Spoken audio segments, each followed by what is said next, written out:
April is Autism Awareness Month, and doctors are using the time to educate about the developmental disorder and clear up some of the misinformation surrounding it. Health experts say while it's good for people to do research, social media can make things tricky and open up the door for comments that aren't evidence-based. While there's no known singular cause of autism, some risk factors like advanced parental age, premature birth, and gestational diabetes have all been scientifically documented as risks. Doctors say autism diagnoses have gone up in recent years, but that doesn't necessarily mean there's a higher frequency of cases. That number looks like it's getting higher, right? Doesn't mean that autism is necessarily more frequent now, right? There's different factors that play into it, including we are looking for it more, right? Screening in medical visits and even in schools and in other settings. Doctors also say autism becoming less taboo may contribute to more parents seeking a diagnosis for their child. Our time is now 5:59. Don't go anywhere. Queen City News at 6 starts now.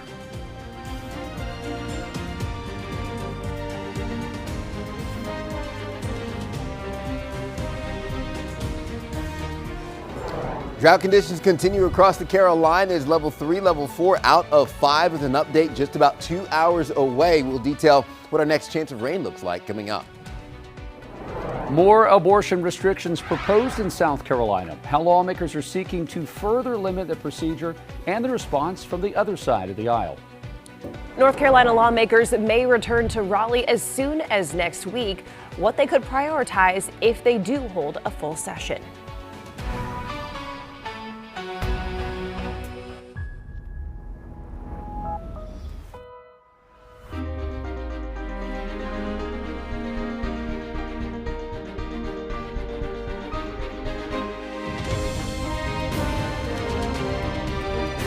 Queen City News starts now.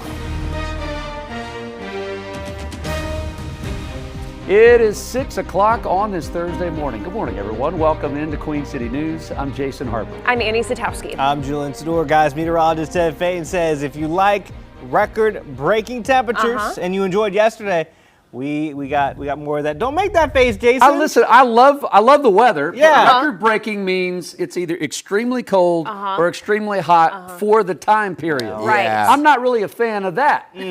Getting anything but normal. We're going to be well above normal this afternoon. So you might have to pull the trigger and put the AC on because we're talking upper 80s, near 90 degrees, peak heating hours of the day, 64 degrees to start your morning. So a mild start with south winds coming in at about 5 miles per hour. We're anywhere from 2 degrees warmer to 2 degrees cooler, so not too far off from where we were 24 hours ago. And still seeing those mid-60s, Charlotte into Concord, Monroe, low 60s, Boone and Jefferson, upper 50s, Hickory, with your day planner still crossing into what will be the 70s through your late morning hours. Upper 80s, peak heating hours of the day. Forecast for 90 degrees likely breaks the current record of 89 degrees set back in 2006. So average highs sits in the mid-70s this time of year.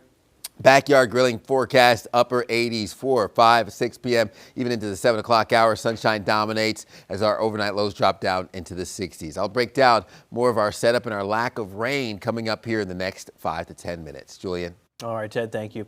Iredell County officials are mandating residents and businesses cut back on their water usage due to the ongoing drought. Officials say daytime lawn watering and non-essential water use like washing cars or filling pools is temporarily banned. Lawn watering is being limited to one night a week based on address number. Odd numbers are from 8 p.m. Saturday to 8 a.m. Sunday. Even numbers from 8 p.m. Sunday night to 8 a.m. Monday. A violation of the restrictions may lead to a fine or even the ending of water services.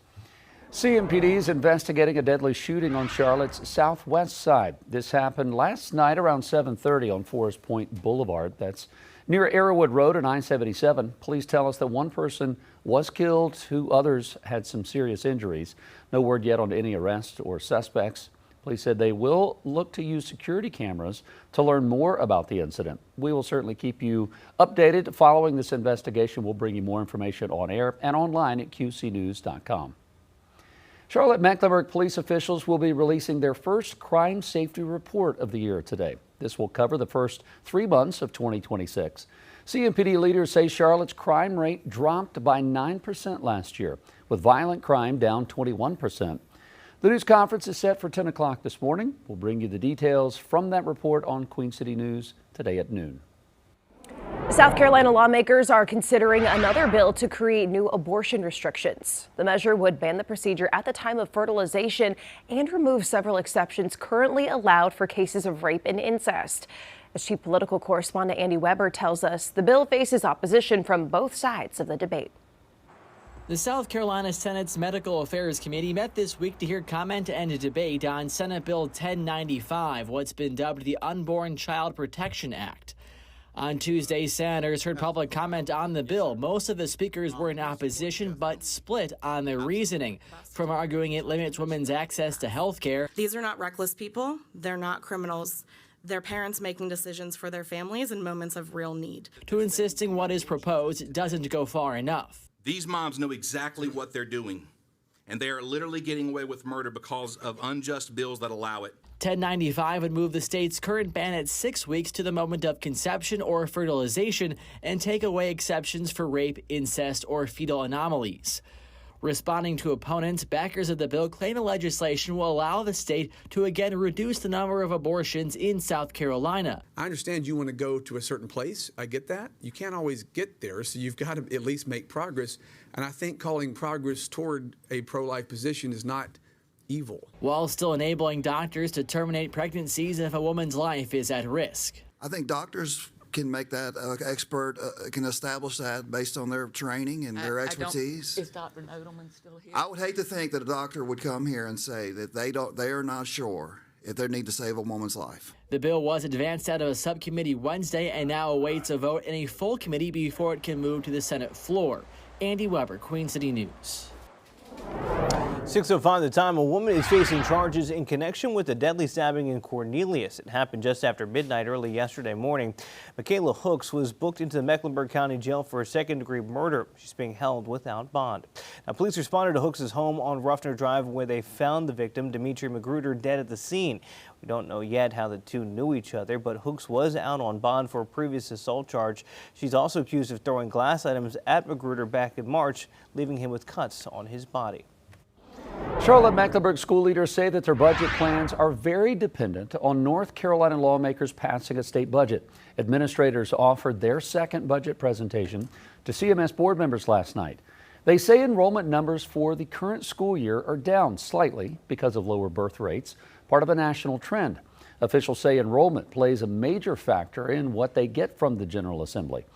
There are still uncertainties about whether state lawmakers will pass a new spending plan.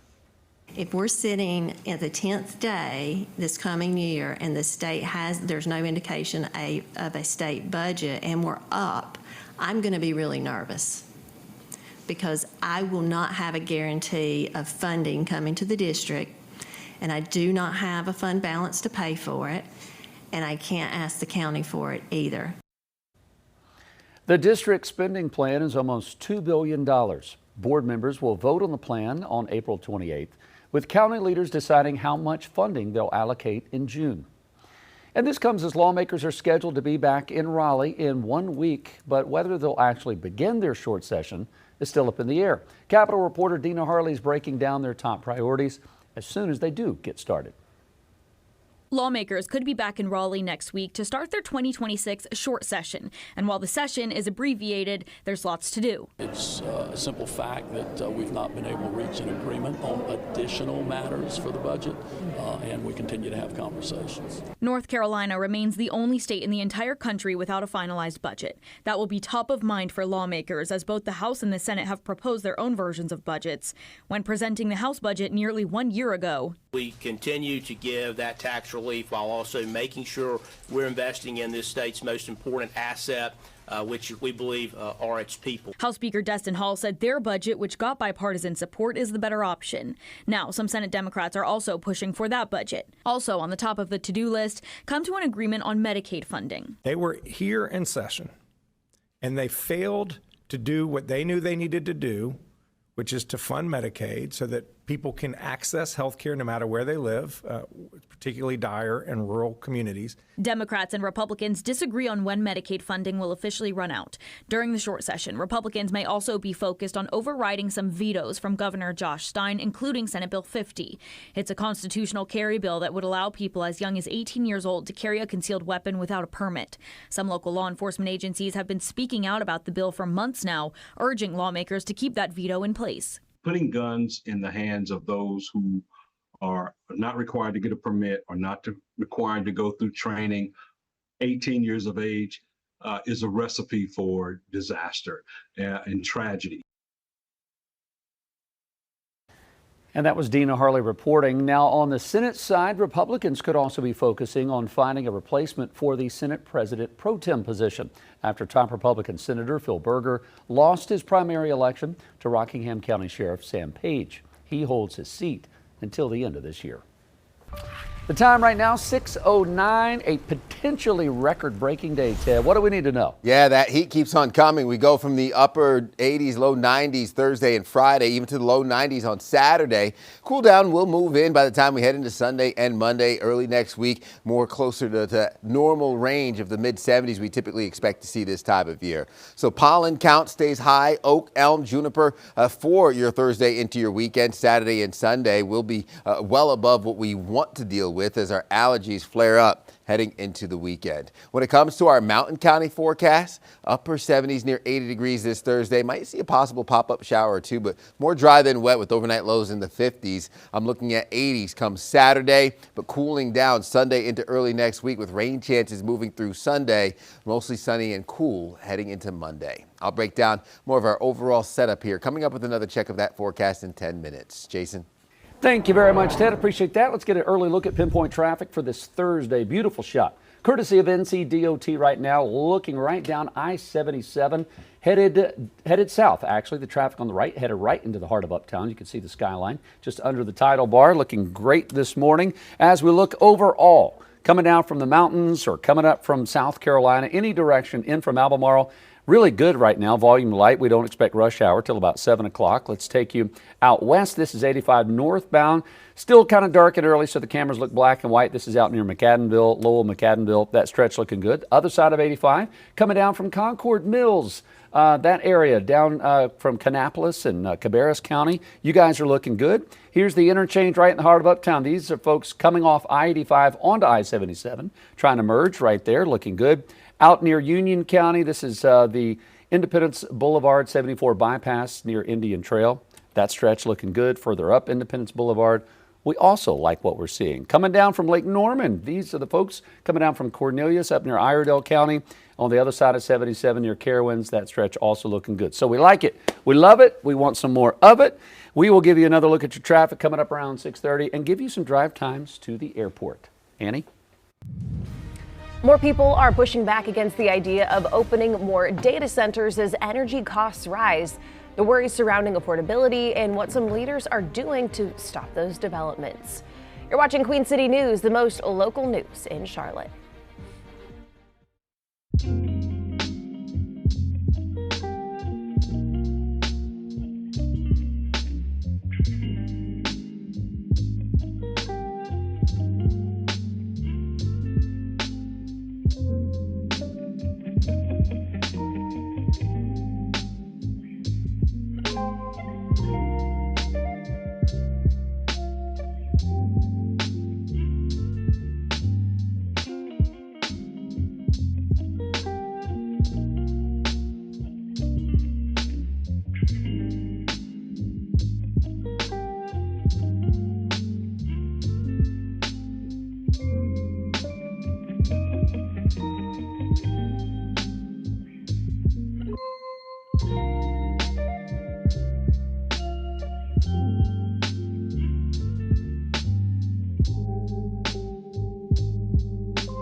Well, President Trump is escalating his fight with Federal Reserve Chair Jerome Powell. The renewed threat coming as the Senate now sets a confirmation hearing for Kevin Warsh, President Trump's pick to lead the central bank. Washington correspondent Margaret Chadbourne explains the growing uncertainty at the Fed. Then I'll have to fire him. Okay. President Trump again taking aim at Federal Reserve Chair Jerome Powell. The president, who has repeatedly threatened Powell's job, told Fox Business he wants him to step down next month when his term as chair expires. So whether it's incompetence, corruption, or both, I think you have to find out. The president has long criticized Powell, saying he's holding back the economy by not lowering interest rates. President Trump's also targeted a costly renovation project at Fed headquarters, now the center of a criminal investigation. There were no legitimate grounds for the president to remove the chair of the Federal Reserve for simply doing his job. The latest warning coming as the Senate sets a confirmation hearing for Kevin Warsh, President Trump's pick to succeed Powell, with an uncertain path ahead. Powell has indicated he may stay on at the central bank after his term ends, until the investigation is resolved. I have no intention of leaving the board until the investigation is well and truly over, with transparency and finality. Federal prosecutors made a surprise visit Tuesday to the Fed's construction site.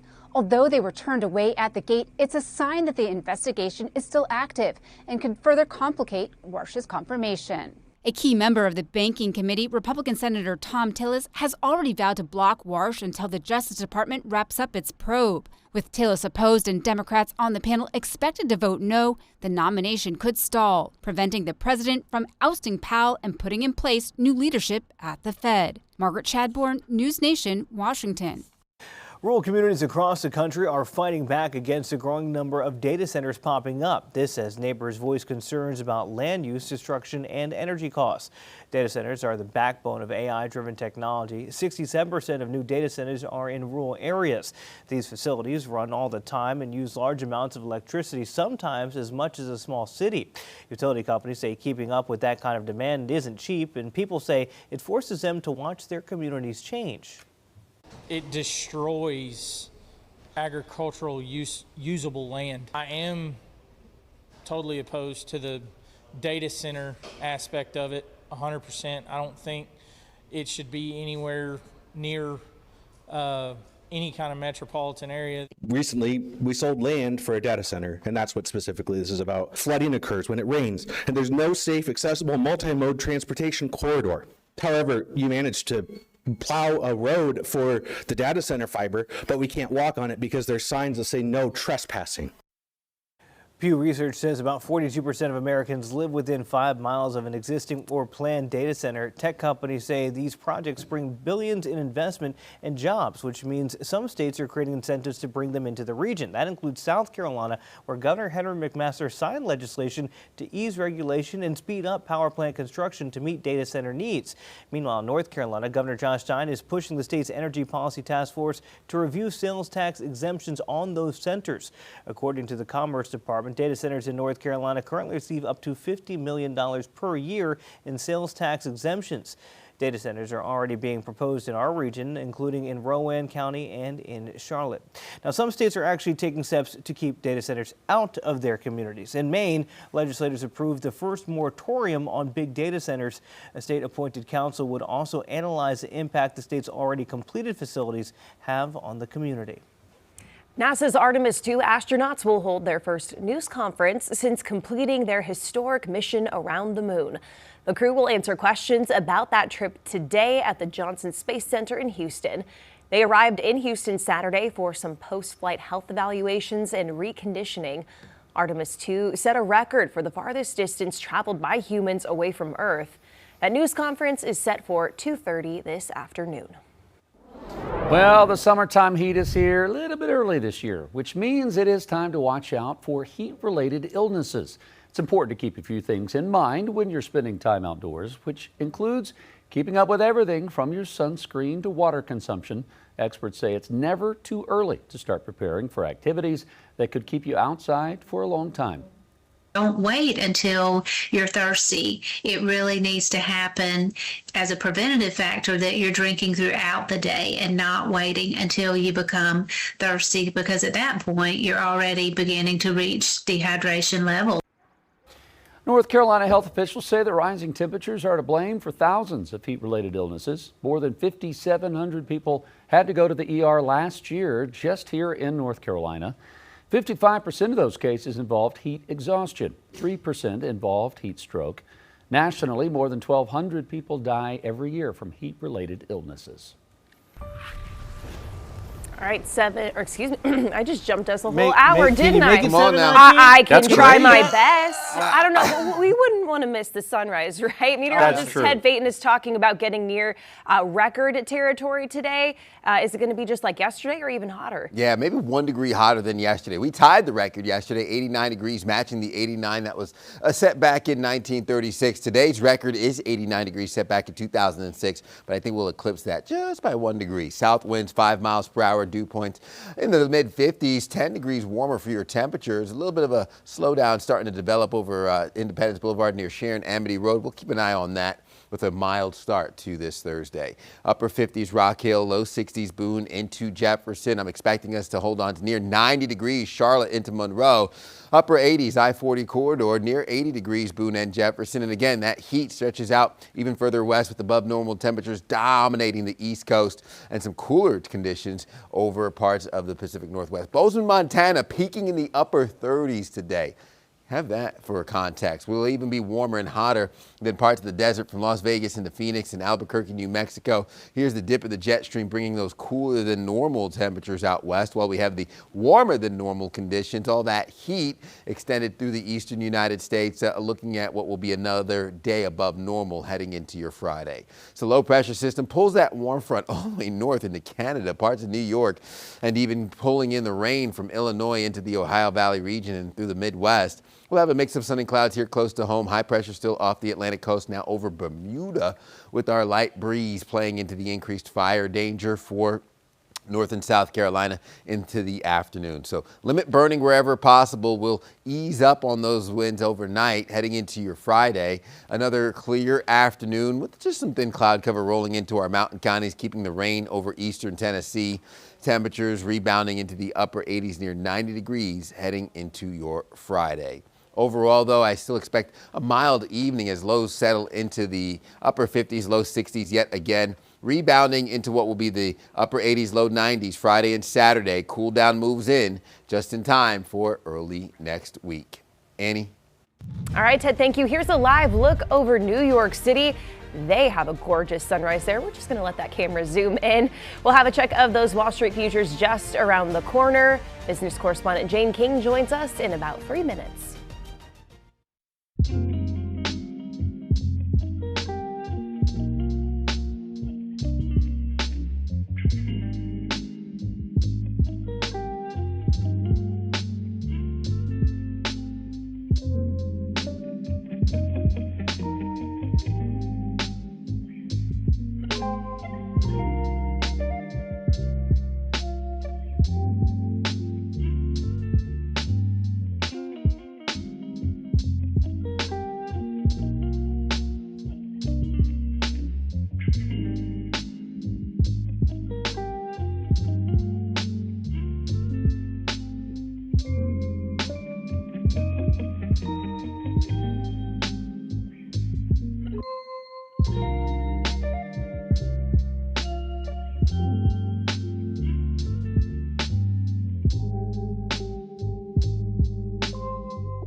Welcome back. The White House reassures Americans gas prices will head lower this summer, and Spirit Airlines may not be able to survive the week.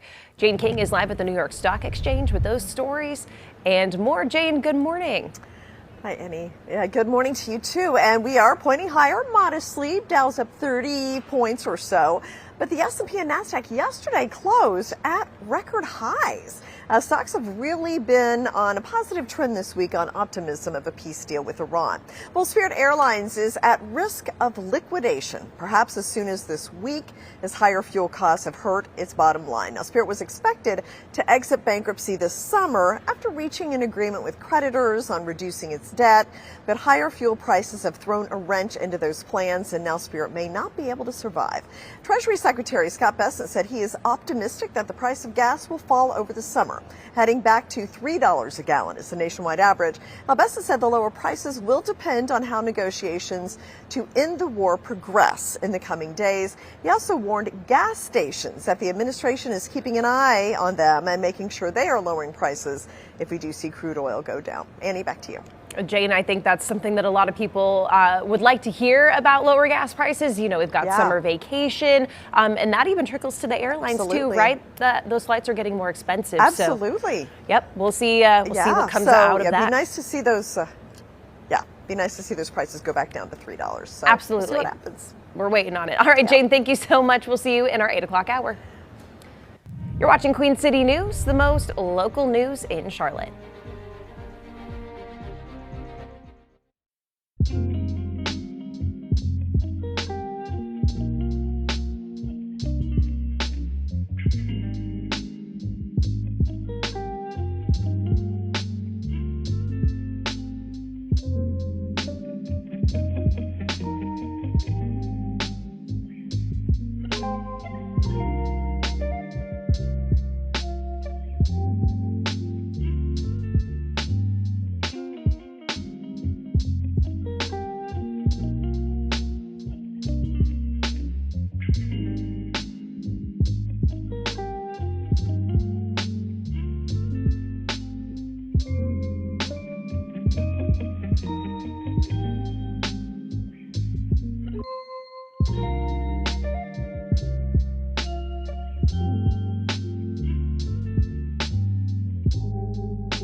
Frustration from Fort Mill parents after school district officials approve Saturday school for elementary students. How it's tied to multiple chemical leaks at the nearby controversial Silfab solar facility.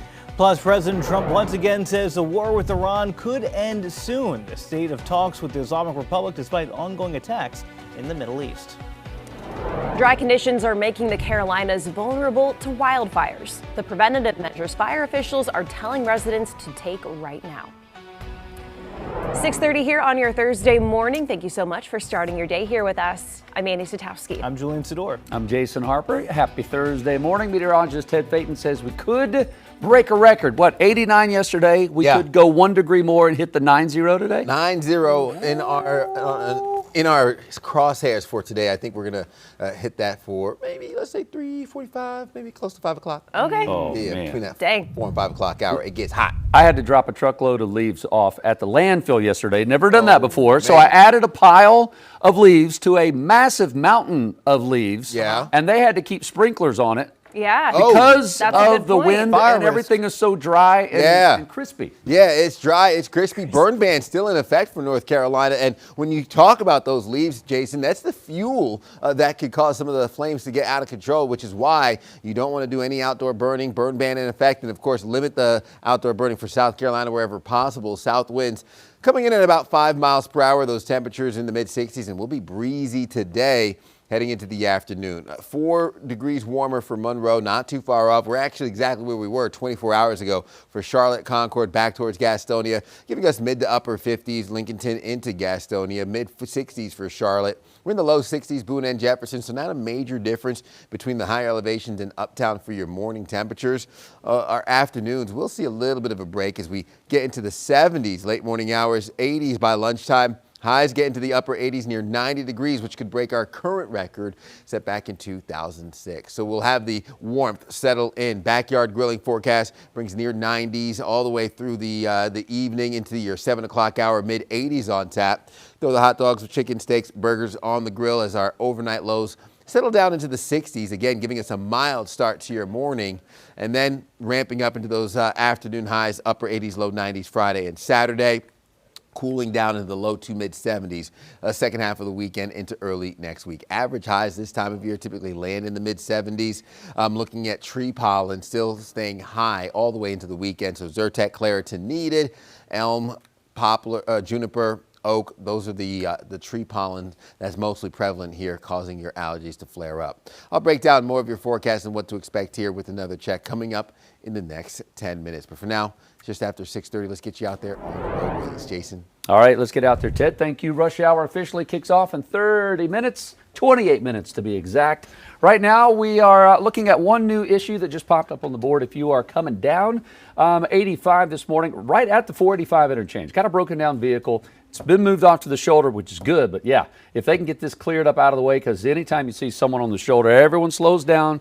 Domino effect starts. You know how it works. A little rubbernecking that goes on out there. But if they can clear it before 7, then we won't see too many issues. Overall, let's take a look around the crown. Things aren't too bad. A couple of secondary issues. We're seeing volume build out west on 85 north. Speaking of, here's 85 at McAdenville. So if you're trying to work your way from Lowell, McAdenville, that's the traffic on the left-hand side that's coming up out of Gaston County, trying to work your way across the river. Let's go to the other side of 85, coming down from Cabarrus County, Concord, Kannapolis. That's the traffic there on the right-hand side, all 5 lanes, looking good. Closer to the heart of Uptown, here's 77 at LaSalle. Traffic to the right, those tail lights heading into the crown. A nice looking shot as the sun is coming up. Out near Union County, this is Indian Trail. We're looking right now at Independence, the 74 bypass. Everyone in every direction looking good this morning. Further up into Indy, that stretch is also looking good. Here's a little further up near Lake Norman.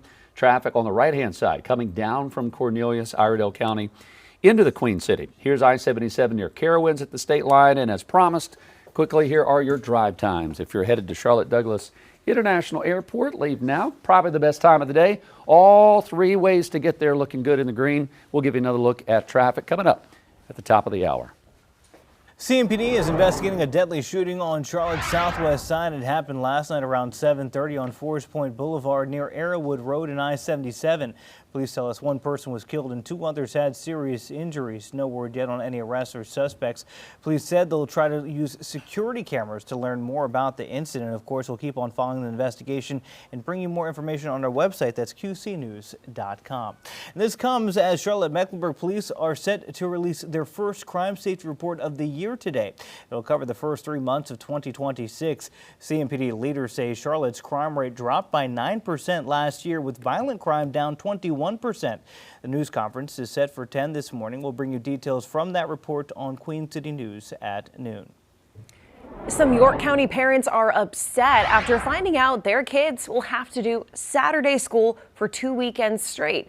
Fort Mill District officials decided last night that students at Flint Hill Elementary will make up the lost days after officials evacuated the school last month because of leaks at Silfab Solar. Queen City News reporter Matt Stell spoke to some frustrated parents.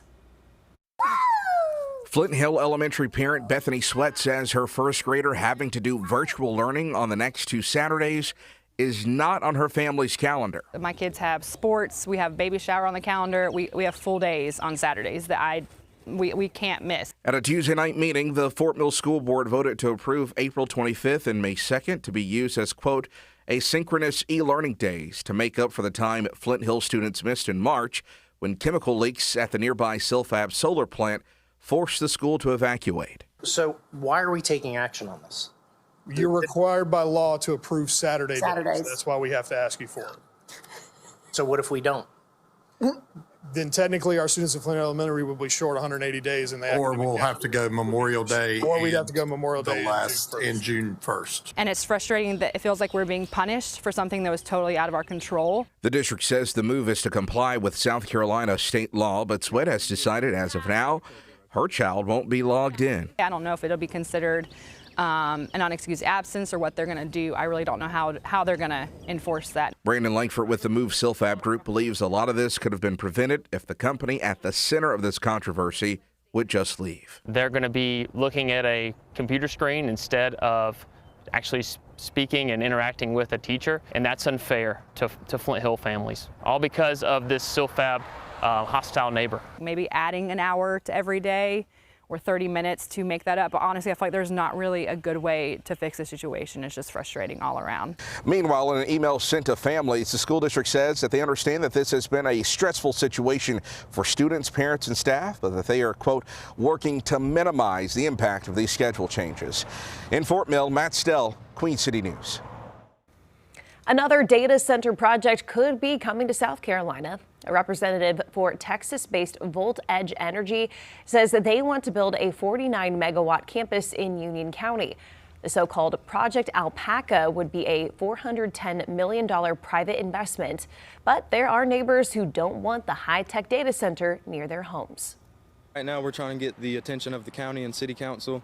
We want them to know that we do not want this. Basically, everybody's concerned about our water, about the noise pollution, everything like that. Now, the site chosen by the Texas-based company already has power from a local utility. The energy provider says there would not be a rate increase or have an impact on customers. While nobody likes to pay higher gas prices, I think everyone's expectation is that this could lead to a safer, more secure world, that this could ultimately lead to lower gas prices. That is South Carolina Republican Congressman Russell Fry talking about his support for President Trump and the war in Iran. Most GOP lawmakers are standing by the president. President Trump insists that the war with Iran is almost over as he and the leader of Pakistan push for another round of peace talks. News Nation Washington correspondent Kristen Eskow has the latest on the negotiations. The White House press secretary says conversations have continued and called the talks productive. Now, she says while there's no firm plans for more in-person peace talks just yet, she says they may happen again, very likely in Pakistan. White House Press Secretary Caroline Leavitt confirmed discussions are underway for a potential second round of in-person peace talks between the U.S. and Iran. We feel good about the prospects of a deal. Leavitt denied that the U.S. asked for an extension of the 2-week ceasefire. U.S. Central Command is enforcing its blockade in the Strait of Hormuz for ships traveling in and out of Iranian ports. As soon as the operation and now the negotiations with Iran conclude and the strait is reopened, we do expect gas prices to decrease. Treasury Secretary Scott Bessent says he's optimistic gas prices will fall back into the $3 range this summer. He insists the rise in gas and diesel prices isn't worsening inflation. We're actually seeing core inflation drop. And again, this is a short-term blip. The motion is not agreed to.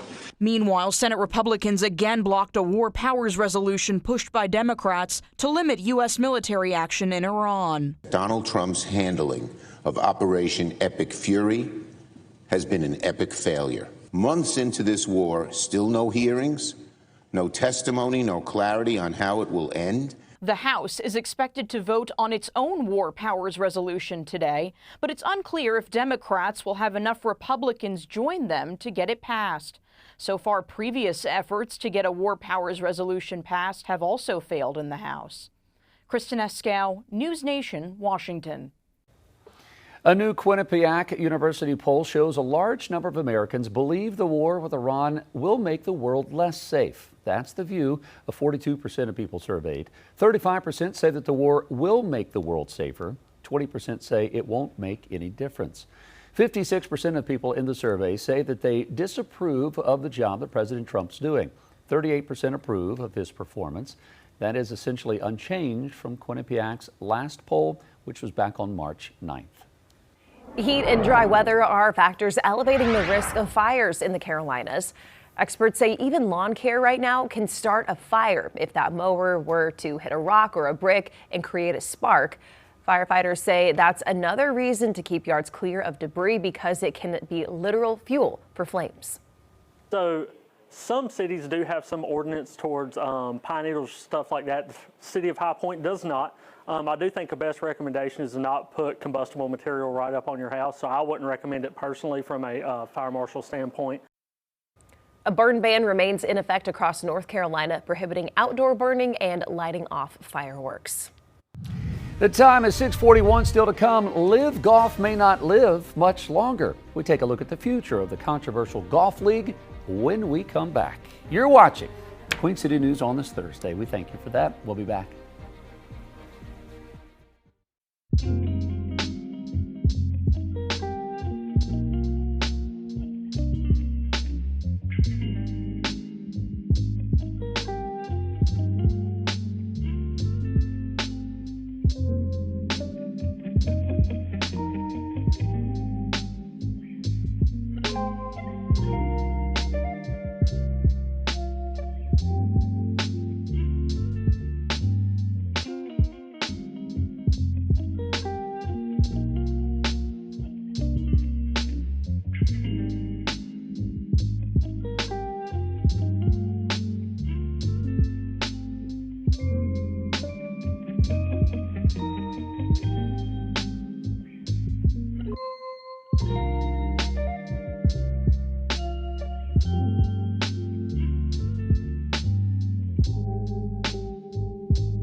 Queen City News is helping to fight to end diabetes. This Saturday, the Step Out Walk for Diabetes event will take place at McAlpine Creek Park. Our very own Brian Blakely, look at him right there. He's going to be serving as the ambassador and the MC for the event.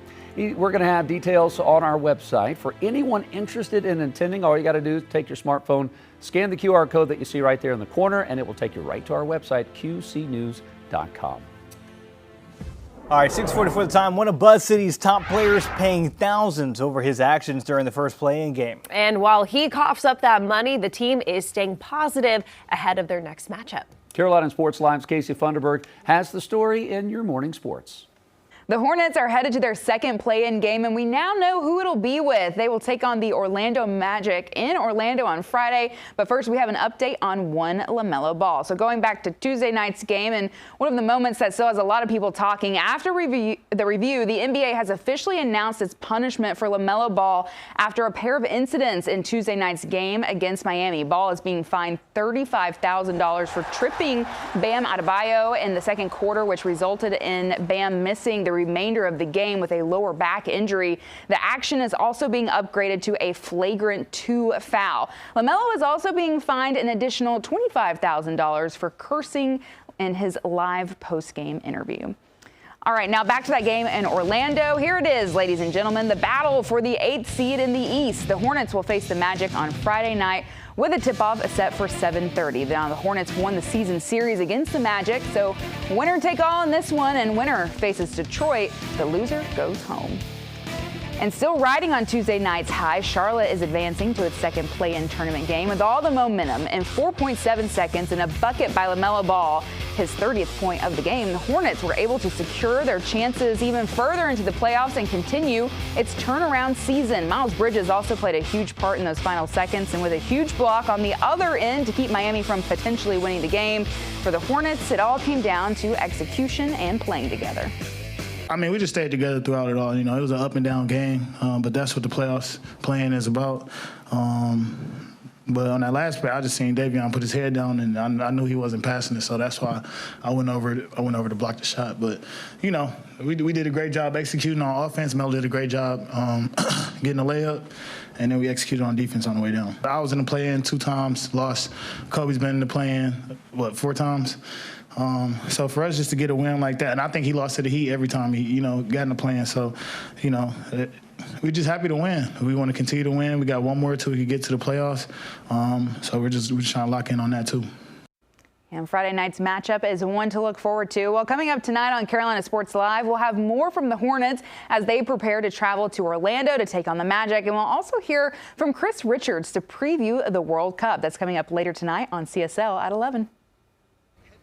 Sticking with sports, the International Live Golf Tour may be on the verge of shutting down. There are reports the league's sole backer, the Saudi Public Investment Fund, is ending its support.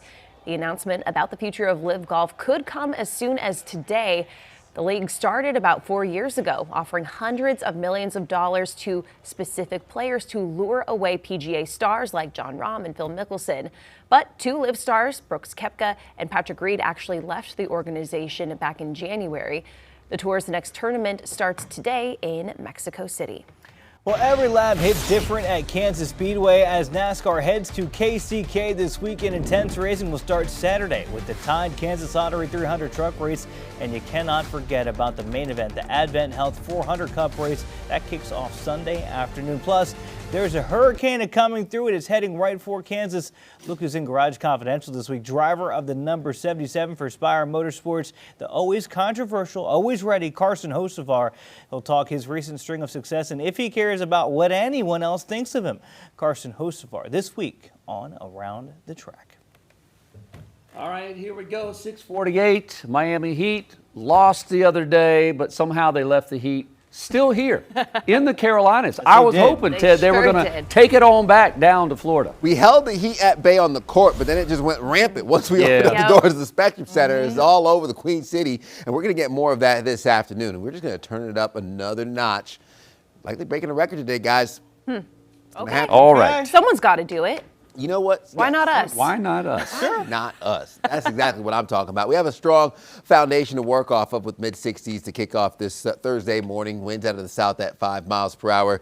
Dew points mid-50s. Traffic moving at a speed limit pace. Upper 50s I-40 corridor. We're in the low 60s Boone and Jefferson. This is your mild and cool start, which is going to play into a nice hot afternoon. I'm not even going to say warm. Hot as we get near 90 degrees. Charlotte into Monroe. Upper 80s I-40 corridor. Upper 70s to low 80s for our mountain counties. We'll have the 80 stretch all the way up towards Minneapolis, South Dakota, and then Bozeman, Montana sits in the 30s, just a state away as we stay warmer and hotter than the desert this afternoon. We're talking mid-90s towards Washington, D.C. That's where the heat really will be felt. Eastern United States getting that orange on your map, showing the above normal temperatures heading into this Friday to finish off the work week. A dip in the jet stream west coast, feeling the cooler than normal conditions here as we head into the end of the week as well. So low pressure system crosses into the Great Lakes, the Midwest. I'm looking at that cold front sweeping south through Illinois. Mix of sun and clouds for today as our high pressure sits off the Carolina coast, and that's going to continue to give us the increased fire danger for the peak heating hours. I'm looking at a moderate fire risk, which is, again, playing into the burn ban. That's for North Carolina, South Carolina. Limit any outdoor burning wherever possible. We'll stay dry. Cloudy skies, or partly cloudy skies, roll in with our rain focuses towards eastern Tennessee. We'll be rebounding into the upper 80s near 90 degrees, not necessarily buying the rain chances as of right now on your Futurecast. I think we'll be dry to end out the work week. It's Sunday that brings your next chance of rain. Overall, lows tonight bottom out in the low 60s, upper 50s. I'm expecting us to hold on to what will be another hot afternoon Friday. Low 60s, low 90s rather on Saturday. 70s take hold second half of the weekend heading into early next week. You're watching Queen City News Now, the most honored and the most local news in Charlotte. We'll be right back.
These days, there are videos online that are clearly AI generated, but many Americans admit sometimes they struggle to pick out what's real and what's not. In fact, just about 44% of adults say they are confident that they can spot AI videos. That's according to a recent CNET study. The boomer generation has the lowest confidence to spot AI content, followed by Gen X, Millennial, and Gen Z. Experts say 25% of people don't do anything to determine if what they're seeing is real and fail to fact-check posts. Content is being generated that is very believable, hard to even detect if it is AI generated, but it's very important to consider the source and the information that is being given to you. And of course, always double check that. The CNET study also shows 21% of adults think AI generated content should be banned on social media with no exceptions. Tech companies are also working to implement tools to cut down on so-called AI slop, which are low-quality, mass-produced content. Many Americans are turning to artificial intelligence to help them with their health. And a new poll released by Gallup found that it has to do with speed. According to the poll, 1 in 4 adults use AI for health information when people look for quick answers, additional information, or help with research. It's used both before and after seeing a doctor. Experts warn, though, that AI chatbots can sometimes provide false information and emphasize the need for caution. Always trust and verify. Now that sunrise courtesy Mother Nature is not AI. That is the real thing, people. Enjoy it. It's going to be hot today. We'll be back.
Well, we know your dollar stretches farther depending on which state you live in, but how much does it cost to live in the Carolinas? And if you're looking to move, where should you avoid if you're hoping to save a few bucks?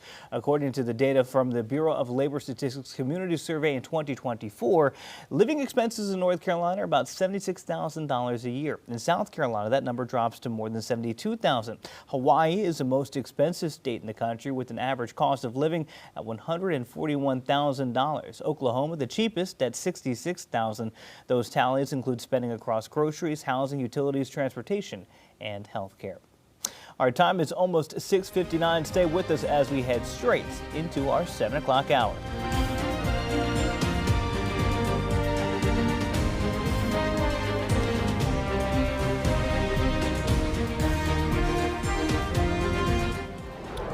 Record-breaking heat on tap for this Thursday afternoon. Wednesday made it into the upper 80s, matching the record. We kick it up one more notch for your Thursday. Heading into the second half of the work week, I'll tell you how long this heat sticks around. We've had below average rainfall since September 2025. Drought conditions changing what you're allowed to do with your water, how local leaders are keeping a close eye on the supply. The goal is basically make sure that we reduce our overdoses within the community.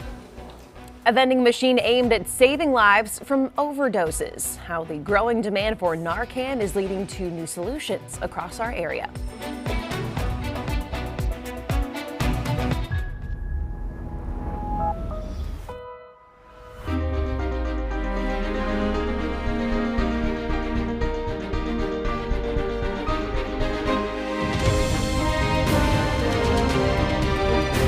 Queen City News starts now. It is straight up 7 o'clock. Happy Thursday morning, everyone. Welcome into Queen City News. I'm Jason Harper. I'm Annie Satowski. I'm Julian Sador. I'm meteorologist Ted Payton, and I can see the weekend from here. You can? I was like, what are you shaking your head at? Getting closer, yeah. You're nodding with a big smile on your face. And we're going to be ramping up that heat heading into the weekend as well. Upper 80s into the low 90s. Saturday looking at 91. Ooh. We're likely going to be breaking a record at least today, and then we'll continue to hold on to that heat before the big cool down comes into play second half of the weekend. Okay. Does the cool down come with any rain at all? We need does. some. Yeah, okay, Sunday good. we'll get some rain, but not going to be enough to alleviate our drought conditions. It's looking pretty quick as it rolls through the Carolinas right now. Around the crown as we have Independence Boulevard, bottom left-hand corner, bottom right's Monroe. Top right, beautiful shot from our Arlington camera. Beautiful sunrise. We might want to take that full later on this morning. I'm just saying, I'm not going to be the director. I'm going to stay in my lane, but man, that's a beautiful shot. Taking a look at our tower camera, more in the way of those winds out of the south-southwest, anywhere from 5 to 10 miles per hour. Low 60s from our temperatures, a nice mild start with those conditions landing anywhere from 2 to 4 degrees warmer. Monroe into Concord, not too far off for Charlotte. That's giving us a mild morning with those upper 50s through the I-40 corridor, low 60s, Boone and Jefferson. Day planner continues to ramp up. I'm looking at those low 80s heading into your lunchtime, upper 70s, 11 a.m. Highs ramp up into the upper 80s near 90 degrees, likely breaking our current record of 89 degrees set back in 2006. Average highs this time of year, normally we land in the mid-70s, well above that with our near 90 degrees stretching into your evening. By 7 p.m., mid-80s, not bad for your backyard grilling forecast. Mild overnight again heading into your Friday as this heat sticks around before cooling down heading into the weekend. I'll break down more of our setup and our lack of rain chances here coming up in the next 5 to 10 minutes. Jason. All right, Ted, thank you. CMPD is investigating a deadly shooting on Charlotte's southwest side. This happened around 7:30 last night on Forest Point Boulevard near Arrowwood Road and I-77. Police tell us that one person was killed and 2 others had serious injuries. No word yet on any arrests or any suspects. Police said they will look to use security cameras to try to learn more about the incident. We'll keep you updated following the investigation here on air and online at qcnews.com. Law enforcement officials are set to release new data tracking crime around Charlotte this morning. Yeah, CMPD leaders plan to deliver their first quarterly public safety update today at 10. Queen City News anchor Savannah Rudisell's live this morning in South End with a preview of that announcement. Savannah, good morning. Hey, good morning, guys. Later this morning, CMPD officials will meet with us here in South End to review some of the offenses which they say they've responded to the most just in the first few months of the new year. Now, in addition to going over some of the crime statistics, they're also going to be talking about some of the initiatives, the targets and the goals that they're trying to hit coming up within the next couple of months. Now, one of the goals that they're working on is trying to continue this downward trajectory that they're going on as far as violent crime dropping in the Queen City. They say in the past year, violent crime dropped by about 21%. Property crime fell by 6%. During the most recent briefing, where CMPD officials reviewed overall crime for 2025, department heads credited some of the outreach work in proactive policing for that drop in criminal activity. Police Chief Estella Patterson says the continuation of seemingly random crimes continues to hurt the public's perception of safety. That is really the focus, and I think that is what concerns people most in the community, that you will be a victim of a robbery or ag assault or even a homicide, unfortunately. And we don't want that. So as I see these homicide numbers going down, our ag assault numbers going down, we're going to make every effort to keep having them go down. And today's briefing is set for 10 o'clock. We'll bring you the latest information coming up on Queen City News at noon. Reporting live in South End, Savannah Rudisell, Queen City News.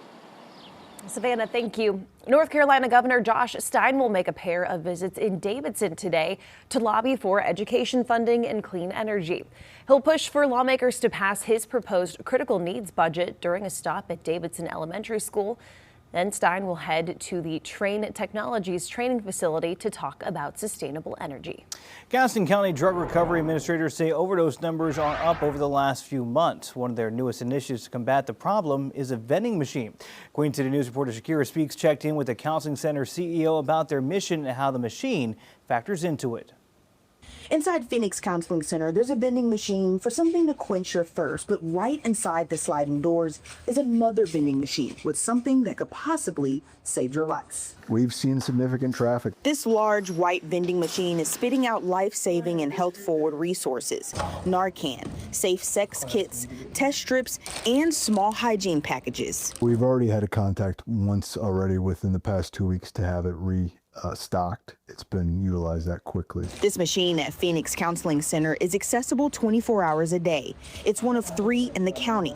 Emergency management officials are getting more than $40 million over an 18-year period from opioid settlement funds to address the drug epidemic. The goal is basically make sure that we reduce our overdoses within the community and get people into treatment. We think putting it close to this location, they have more access to detox services if they need to come in for residential. North Carolina health officials estimate more than 3,000 people statewide died of drug overdoses in 2024, the latest year for the data. 84 of those deaths were in Gaston County, with this overdose rate considered high. Phoenix Counseling Center Chief Executive Officer Kevin Oliver says the number has increased over the last few months in Gaston and surrounding counties. Gaston County has a high rate of overdoses and has been over the past, 5+ years, 6 years. It has gone down significantly as a result of the projects like what GEMS is doing right now with Narcan out in the community. The county pays for at least 9 programs aimed at decreasing overdoses. Its leaders hope this vending machine yields even better results. That's truly what the hope is, that people will come here. If they're looking for help, they can come get help, and we get them further into, hopefully, into recovery. Reporting in Gaston County, Shakira Speaks, Queen City News. Duke Energy officials are expected to give an update on possible water usage limits today for thousands of people in the greater Charlotte area. It comes as a lack of rain and increasing heat led to drought conditions and high demand on Carolina water supplies. Right now, people all across Iredell County are seeing some of those impacts. Queen City News anchor Caroline Boyer explains. For now, those customers aren't allowed to do any daytime watering. They're also asked to avoid things like washing cars and filling up pools. Closer to the Queen City, there are no restrictions in place yet, but that could change if conditions worsen. At Kevin Lofton Park in Belmont, it is very apparent how low the water levels are on the Catawba River. This is the alert that pops up on the Iredell Water Corporation's website, warning customers of the mandatory outdoor water usage restrictions. The goal is to reduce overall water use by 10% to help maintain the correct water pressure in the system. Iredell is one of 23 North Carolina counties currently in an extreme drought, as indicated in red on this map. Mecklenburg County also falls on that list. We've had below average rainfall since September 2025. The lack of rain is affecting the dozen reservoirs in Duke Energy's lake system. The flow has decreased, and so the flow is well below normal. So far, it hasn't prompted any changes for the utility company, which is part of the Catawba Watery Drought Management Group. Its members monitor drought conditions and come up with recommendations for water conservation. Again, that was Caroline Boyer reporting. If leaders declare a drought, they will likely issue specific requests or suggestions about limiting water usage. We'll keep you updated on what they say. Well, drought conditions also impacting parts of Monroe. Lakes Lee, Monroe, and Twitty normally open on March 1st, but city leaders are waiting to open them to the public. Those lakes act as the city's primary water sources. Monroe residents and businesses are also being asked to conserve water. North Carolina's capital city will begin mandatory water restrictions come Monday. Raleigh officials say their supply pool of water is below 84% capacity. Restrictions are triggered when it hits 85%. So that means there's going to be limits on lawn and landscape watering to overnight hours, with odd and even numbered addresses alternating when they can use sprinklers. The last time Raleigh implemented a water limit was in 2007.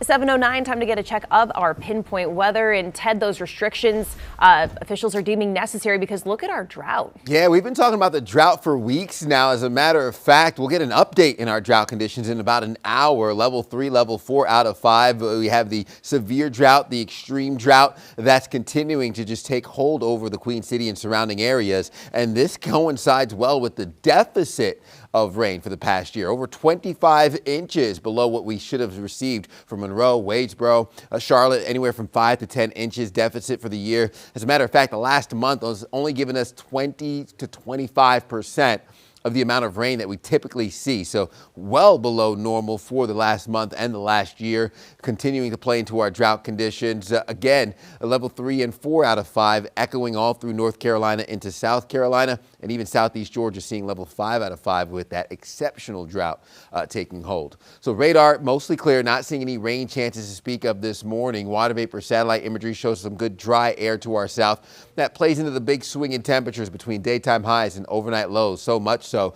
we could have record warmth from Charlotte all the way up through the mid-Atlantic into the Ohio Valley region and parts of the Midwest. So I'm watching as above normal temperatures stay locked in over the eastern United States. Cooler than normal conditions for the Pacific Northwest. That plays into our dry air that we're holding on to, which I'll detail more of what we look like for how long that heat sticks around with another look at your forecast coming up in the next 10 minutes. Jason? All right, Ted, thank you very much. Appreciate that. We told you earlier, rush hour typically starts around 7. That is happening as we speak.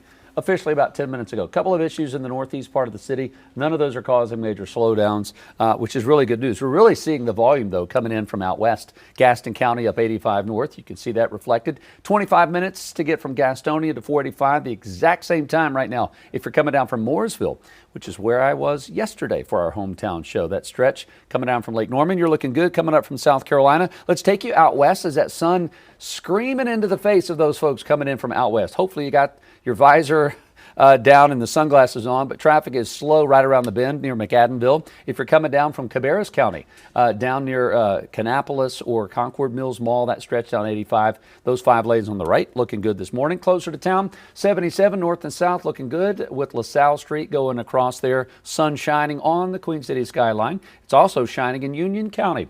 Good morning to the folks in Indian Trail. Here's a look at Independence at the 74 bypass. A little further up Independence Boulevard, you can see sun looking good there on that traffic coming down from Lake Norman on the right-hand side. Slowing down unless you're in those toll lanes this morning down near the state line near Carowinds. Slow it down there a little bit for folks merging. Just keep your speed in check. It is Distracted Driving Awareness Month, so we want you to put that phone down and be respectful to your neighbors. We'll give you another look at traffic coming up around 7:30. May Kay, good morning. Good morning. Great traffic report, by the way. All right. A sleeping staple long associated with overnight summer camp is coming soon to 36,000 feet. I'm May-Kay Bueller. Bunk beds are now available for certain economy passengers to take a snooze in the sky. That's right. Coming up, I'll explain. You're watching Queen City News, the most honored and the most local news in Charlotte.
All right, attention air travelers who suffer from flight fatigue on long trips, don't we all? Do you find it kind of hard to catch some Z's in economy seats? If so, there's some good news for anyone searching for a snooze on the cheap, relatively speaking.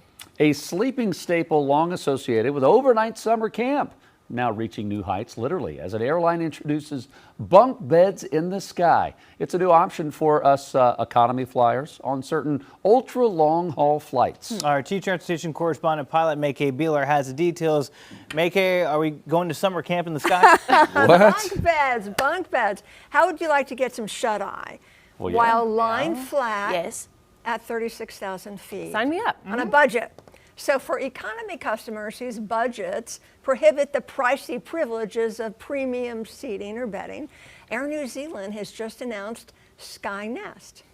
Now that's advertised as your own nest in the sky. It features the world's first sleep pods for passengers aloft. Now it's an added charge, but it still costs significantly less than paying for plush seating in business or first class cabins.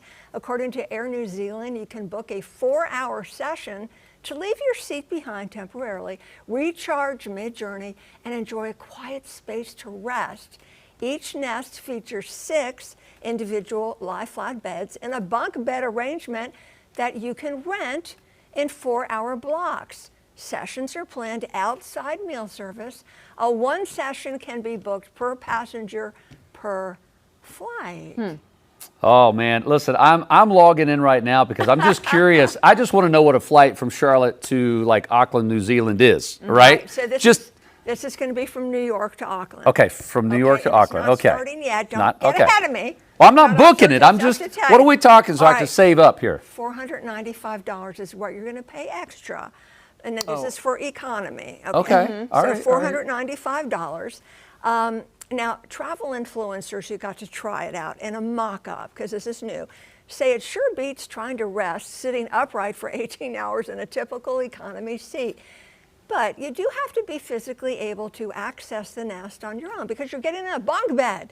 Getting in and out may involve bending, kneeling, crawling, or climbing. Top and middle bunks or beds are elevated. The bottom nests are floor level. That might be easier to get in and out of. Oh boy, my knees are hurting already. Other amenities that might be on this flight. This is kind of cool. So you get a few little things. You get a kit. So your bed comes with, of course, a seatbelt. Yeah. Okay, buckle that seatbelt. You get fresh linens that will be changed after each customer, thank goodness. A pillow, a charging station, eye mask, earplugs, skincare and dental kits. Okay. Okay. I was wondering about the sheets, so I'm glad. Yeah, thank goodness. I still don't know if a quick turnaround does it. What about the downsides to this, Maykay? Snoring bunkmates. You got earplugs? Yeah. Also, you got to take your shoes off, which you should if you've got smelly socks nearby or smelly socks. Woohoo! And of course, no food allowed. Okay. Would there be a foreseeable future a problem of oversleeping? I mean, I would think when you land, would they make you sit up? Only book it for 4 hours. Right. So these are long flights, like 18-hour flights. Okay. So does someone come wake you up? Sleep. So they have lights that will come up. So they bring the lights down, they bring the lights up, and if you still don't wake up, hello, flight attendant is going to tap your toes. Your toes. Okay. I don't want anyone tapping my toes. Nope. When is this going to start? Okay, so it's going to start in November. You can start booking tickets in May. And again, Jason, because I know you want to go, it's from JFK to Auckland. Okay. Well, let me tell you quickly, though. You're right, it's not out of here. But if you were to fly out of here just to New Zealand, economy is around $3,000. And so if you had to add an extra $500 to lay down, it's worth it because it is worth it. first class, guys, is $15,000. Oh my goodness. So, mama. So let me ask you this before we go. Okay. What about privacy concerns? Now, there's 6 beds in there. You can rent a bed or maybe rent the whole thing for your family if there are 5 others. But would you do it with strangers?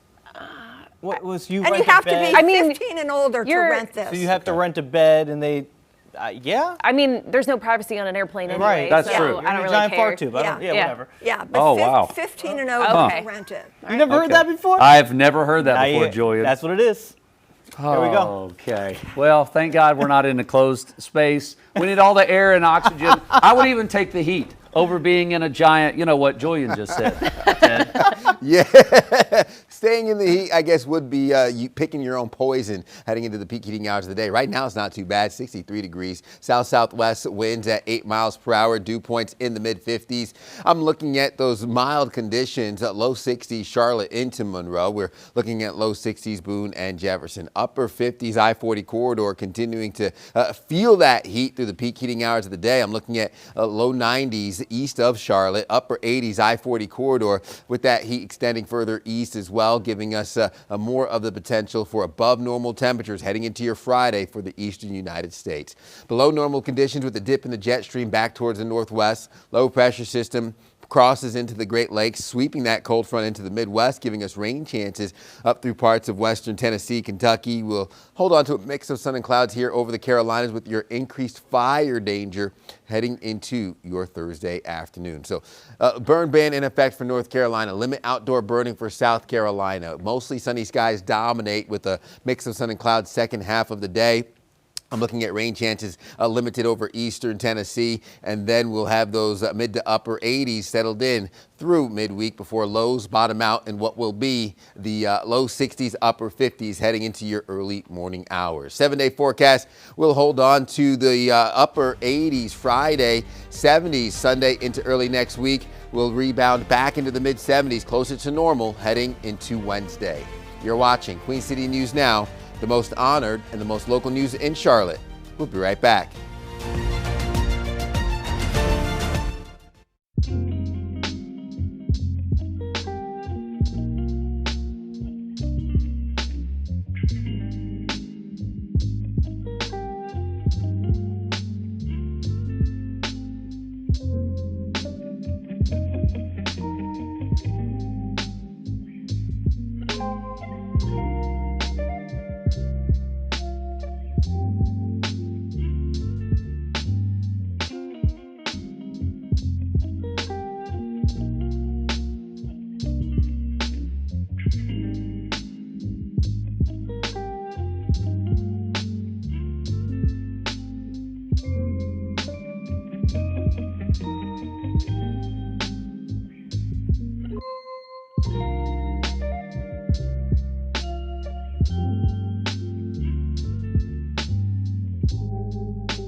Welcome back. Time is 7:24 as we take you up to New York City. Stock futures all in the green, and it's being anticipated that we're going to have a pretty good day on the market.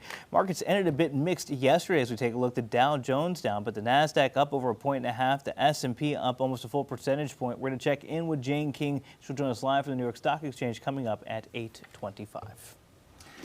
Waking up at 5 a.m. is often seen as a productivity hack. I wouldn't know. But experts say for most people, though, this is really a recipe for being in a bad mood. Specialists with the American Society for Clinical Investigation say that nearly 2/3 of the population fall into the bear category, which means your body is designed to wake up between 7 and 8 a.m., syncing naturally with the sun. For these bears, peak performance doesn't happen at dawn. It hits somewhere between 10 a.m. and 2 p.m. So here's the bottom line. Stop fighting your genetics. Make sure you're clocking at least 7 hours of sleep. Your circadian rhythm, right? You get up with the sun, you go down with the sun. That does not apply to morning show people or if you work overnights. I was just wondering why the producers would give us that to read. Are they rubbing it in? Yeah, I mean, they're all in they're all earlier than we are. Well, yeah, I think overnights, having done that before, are worse than waking up at our time. That really messes When you you up when go you have to in- go to bed when it's like super light out, not like early evening, but like noon, 1 o'clock in the afternoon. The part that would mess me up on the overnights when you go in when it's still light outside and you leave when it's light outside and you miss all the darkness. It just messes with you. That would be strange. I had my doctor one time get during a wellness exam. I said, "What's one thing I could do for overall to improve my health?" Sleep. And that's what he said. He said, "Wake up with the sun, go to bed with the sun." I'm like, well, And What if that's and not the an option? consistency though, like waking up and going to bed at the same time every day is recommended. Yeah. And they say inconsistent sleep, which who's going to wake up at 1:30 in the morning So we're on a saying Saturday? you're screwed, Dr. Payton? basic. Yep. You're gonna scratch your head. 7:26 the time. We'll be back with more Queen maybe City. you're just waking up. Right after this. Thanks for watching. We'll be back with the start of our 7:30 half hour on the other side of this break.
Drought conditions continue as we sit 30 minutes or so away for an update in how things have progressed. Not looking at any improvements anytime soon as our lack of rain chances continues into the weekend.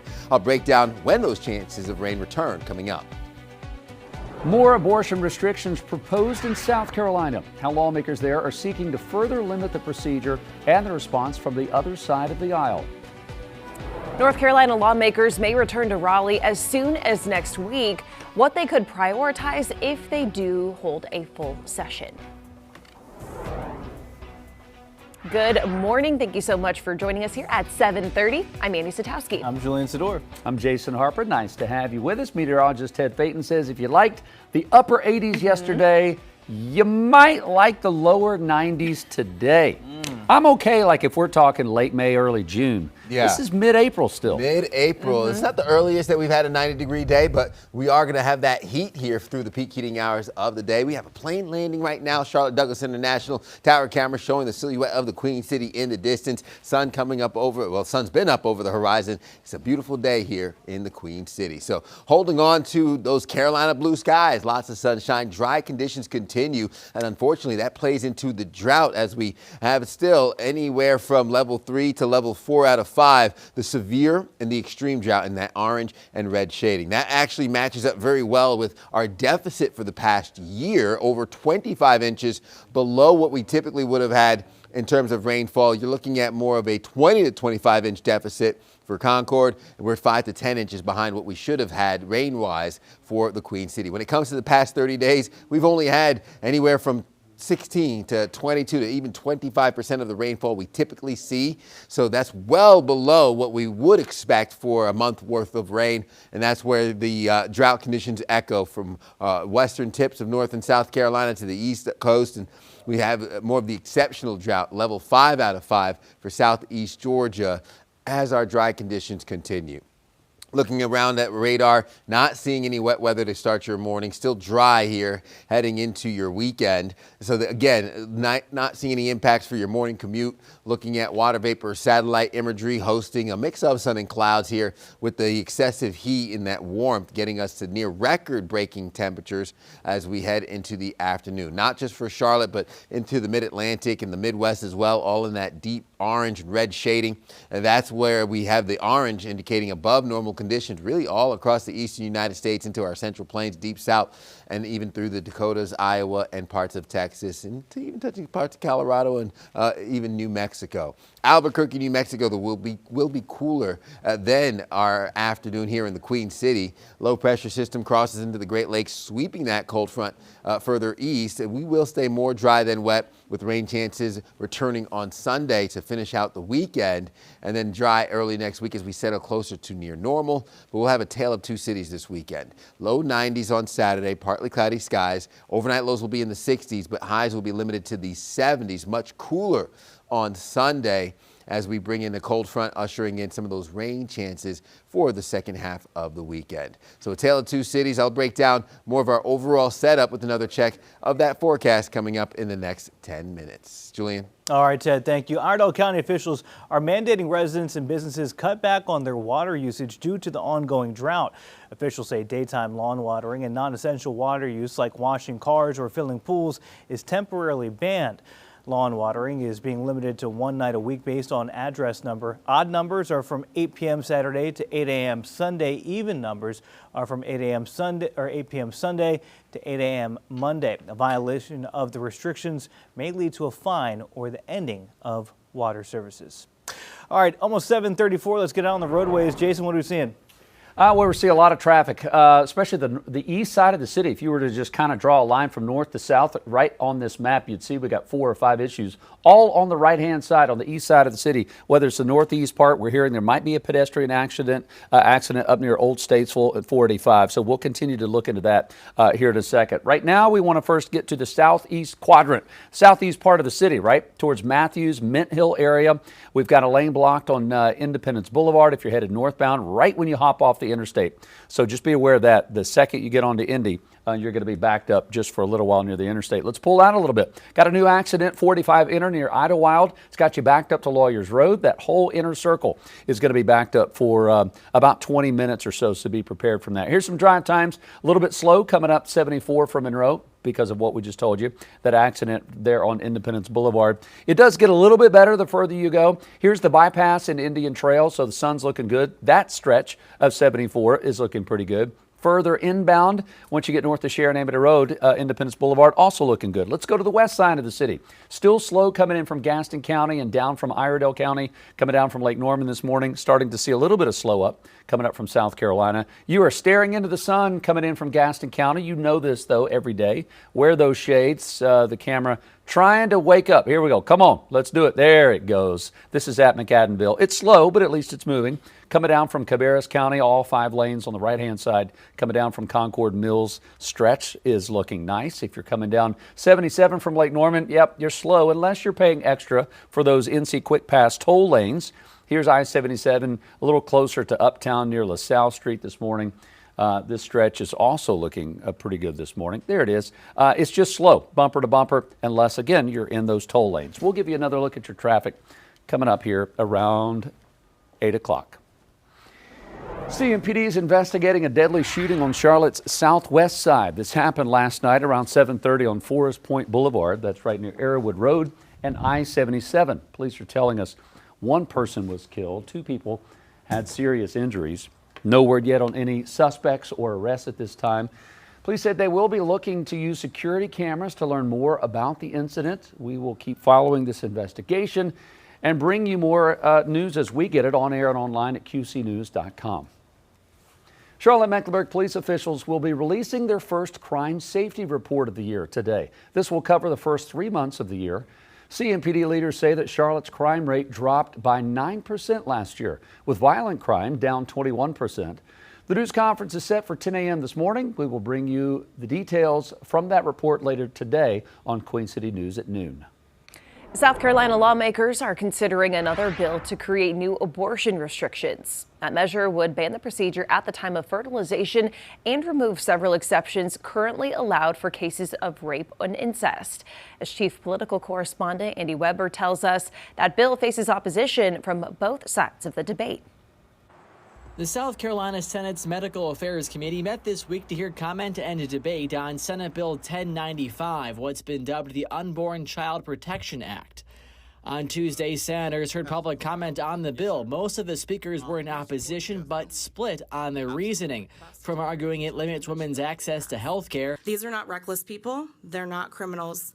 They're parents making decisions for their families in moments of real need. To insisting what is proposed doesn't go far enough. These moms know exactly what they're doing, and they are literally getting away with murder because of unjust bills that allow it. 1095 would move the state's current ban at 6 weeks to the moment of conception or fertilization and take away exceptions for rape, incest, or fetal anomalies.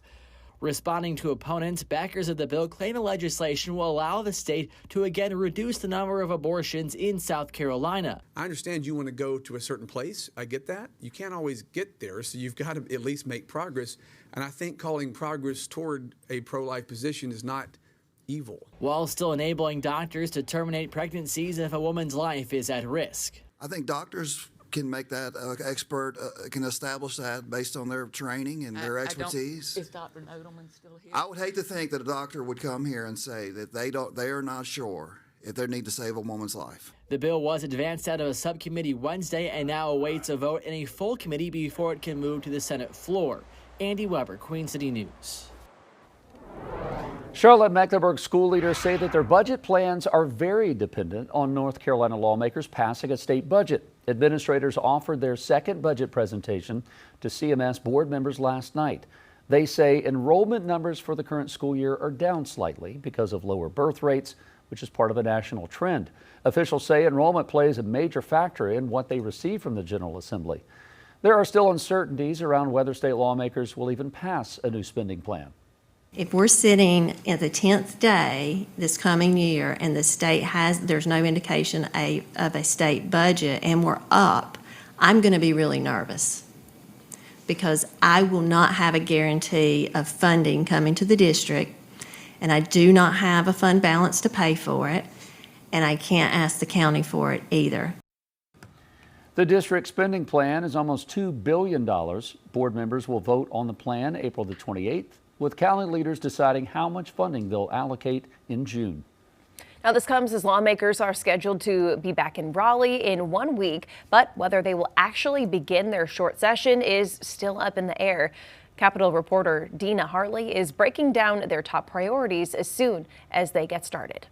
Lawmakers could be back in Raleigh next week to start their 2026 short session. And while the session is abbreviated, there's lots to do. It's a simple fact that we've not been able to reach an agreement on additional matters for the budget, and we continue to have conversations. North Carolina remains the only state in the entire country without a finalized budget. That will be top of mind for lawmakers as both the House and the Senate have proposed their own versions of budgets.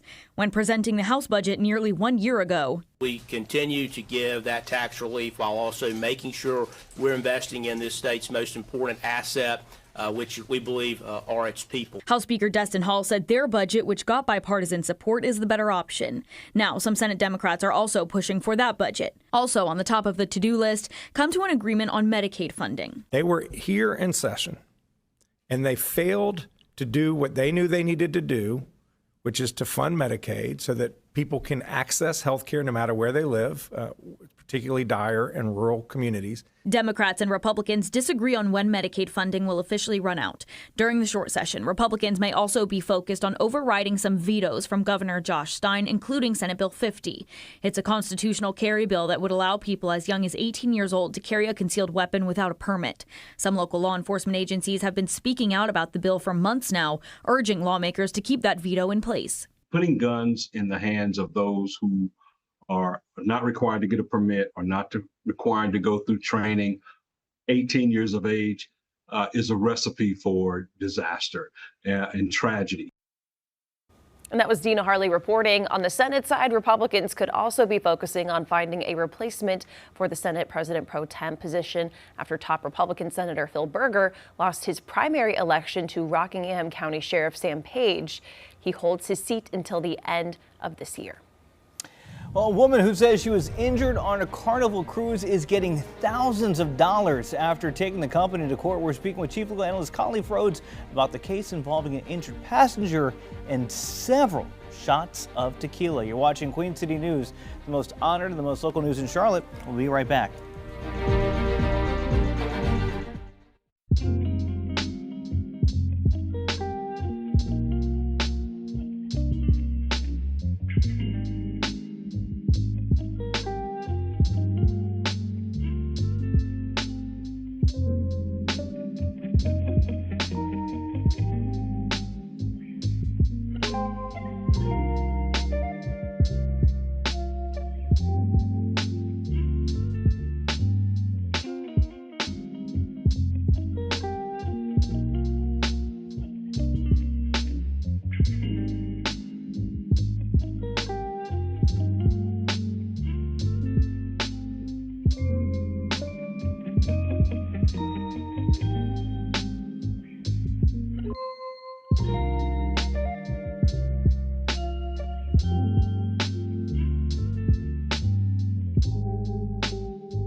Welcome back. A California woman is getting $300,000 from Carnival Cruise Lines after claiming she was overserved alcohol, leading to a severe injury. Yeah, the woman says that she was served at least 14 shots of alcohol in less than 9 hours, leading to a fall that left her with concussion, back injuries, and more. Joining us this morning to break this down, our chief legal analyst, Khalif Rhodes. Khalif, good morning. Good morning. This is not necessarily about 14 shots and how many that is, but at what point does a provider, an alcohol provider, whether it's a cruise line or a bar that's on mainland, at what point do you cross the line into negligence? I think the case law is pretty clear on bars, right? If you're at a bar, you overserve someone, they go and get into an accident, you can be held liable for that accident if you overserved them. This one was a little bit more complicated. Annie said in the intro that they talked about in her complaint that she was overserved. They stated grossly overserved, not just the 14 shots, but 6 different locations over an 8.5-hour time span. And they're saying that they should have noticed that she was visibly intoxicated, slurring speech, swaying, and belligerent her activity, and because of those things, that staff at any one of those 6 locations should have denied her service at some point. And so this case law is not as well established here on cruise ships in terms of being able to point to case law, to be able to point to case examples of how the court has ruled in the past. So I won't say this is, newfound territory, but this is just, I wasn't anticipating specifically this type of outcome for a number of reasons. You have to be able to point to, and this is what the cruise line said, to identifying a specific negligent bartender. Like, who in your case are you saying was the negligent one? Was it the first one? Was it the last one? Was it the one in between that should have picked up on these signs? And I think that argument is true. Now, if it's one bar location, you know exactly who the negligent person is. Right. Hey, bartender A that served me all night that should have picked up on these clues. I think in this scenario, it would have been hard for me as a jury to follow the train of thought from plaintiff to say that I can point to one of the 6 individual locations as who was at fault without specifically pointing to one of those. So why do you think this case was successful? Because this woman's lawyer said this is rare for it to even reach this trial stage, let alone to get the settlement above what they were asking for. So what separates it? It's rare for a couple of reasons. I mean, first of all, for you to survive a motion for summary disposition, that portion is rare. Most of the time, a case, when you file a complaint like this, defense is going to file a response and a motion to get the case dismissed. Overwhelming majority of cases get dismissed at that level. So then if you make it past that motion, that portion, most of the time the negotiation process will continue, and then some sides will come together and get to some type of settlement. When you get to trial, yes, it's going to heavily favor the plaintiffs because you put an injured person, specifically a nurse that now has traumatic brain injuries, in front of a jury. It's going to be easy for them to side with an injured person and oftentimes sidestep what the law requires. That's, I guess, where my question comes. You said sidestep what the law requires. One of the things they brought up is that these cruise ships are designed to maximize the amount of alcohol they serve you, putting a bar in every corner of them. Is there anything legally saying they can't do that? You're all over it, Julian. I mean, plaintiff says, we hope this verdict encourages Carnival and other cruise lines to reevaluate their all-inclusive packages. This is key. Limit alcohol service and better train service to identify physical intoxication. Like, that is literally what they do. I mean, I don't drink alcohol, but I've been to a number of resorts that are all inclusive. I mean, the entire purpose of folks to go there is to test the limits of intoxication and make sure that you get your money's worth. Right. I mean, so I am not sure if that's what they are asking in terms of Carnival for their customers to come in there and now have folks checking them at the bar and say, hey, no, I've cut you off. Because I can see on the other hand saying someone, hey, I paid for this, and now you're denying me service. So I'm not sure where that line would be. But in terms of the law, this case was also unique. If this would have happened in North Carolina, we have contributory negligence. Her case would have been barred. Why? Because the jury found that they were only 60% at fault. Remember, North Carolina, if you're found to have been at least 1% at fault, meaning you had contributed to your own negligence, you're barred 0%. So they were able to say, look, we'll give you 60, but at 40% of this was your fault. And they got more than what they were asking for. Khalif, do you ever see the future of breathalyzer kiosks on cruises. I You know, you've had 5, you've had 6. It's different for every person based on your weight and body type. I mean, I think if I'm in the risk management department working and advising one of these cruise companies that these type of lawsuits are so far-fetched and they're so far out, and you have to have the perfect scenario of facts and timing for something like this to occur, that the risk of a sensitive situation like this, obviously you don't want anyone to get hurt, but the damages that you'll pay will be, you know, severely less than what it would cost to outfit every boat, and you may lose individuals because now you're creating this environment where you're deterring what you actually should be encouraging. Interesting. All right, Khalif, summer is just around the corner. Cruise season. Thank you so much. All right, let's get over to meteorologist Ted Phaeton. Ted, it is going to be a warm one out there today. Starting off the day, we're already at 63 degrees. Yeah, it's sitting at 63 degrees, south-southwest winds coming in at 8 miles per hour.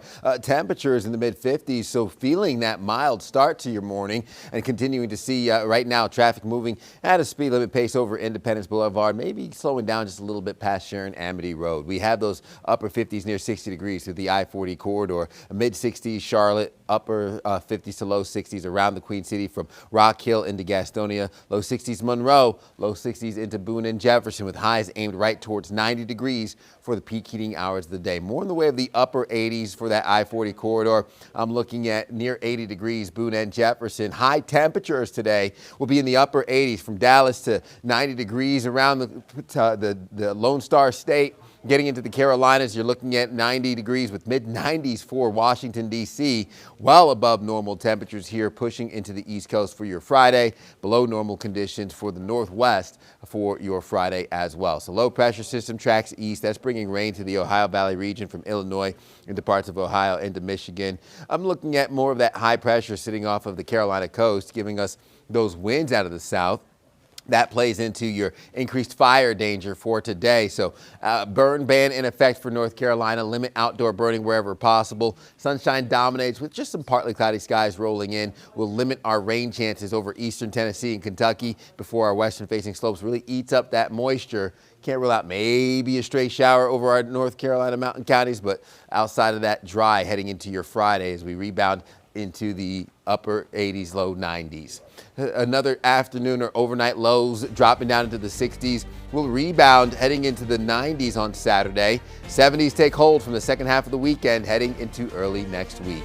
You're watching Queen City News Now, the most honored and the most local news in Charlotte. We'll be right back.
Welcome back. Queen City News brings you 6 hours of news each and every weekday morning, and we still have 2 hours left to go. Here's a preview of what's ahead in our 8 and 9 o'clock hour. The national media blasting Charlotte Hornets point guard LaMelo Ball, saying that he went too far when he tripped Miami center Bam Adebayo. Now the NBA is handing down punishment, what its investigation found, and whether the team's star will be suspended. Plus, a new tool to help fight overdose deaths in Gaston County. People are now getting Narcan from a very unusual place. We'll show you what's behind the new push to keep people safe. Plus, the lack of rain is starting to have a real impact in the Carolinas. What we expect to learn today about the possibility of some water restrictions across the Charlotte area. That's coming up in our 8 o'clock hour. You're watching Queen City News, the most honored and local news in Charlotte.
Well, April is Autism Awareness Month, and doctors are using the time to educate about the developmental disorder and clear up some misinformation surrounding it. Health experts say, well, it's good for people to do research. Social media can make things, well, tricky and open up the door for comments that aren't evidence-based.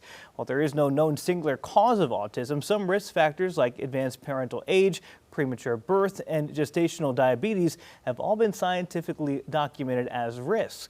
Doctors say autism diagnoses have gone up in recent years, but that doesn't necessarily mean there's a higher frequency of cases.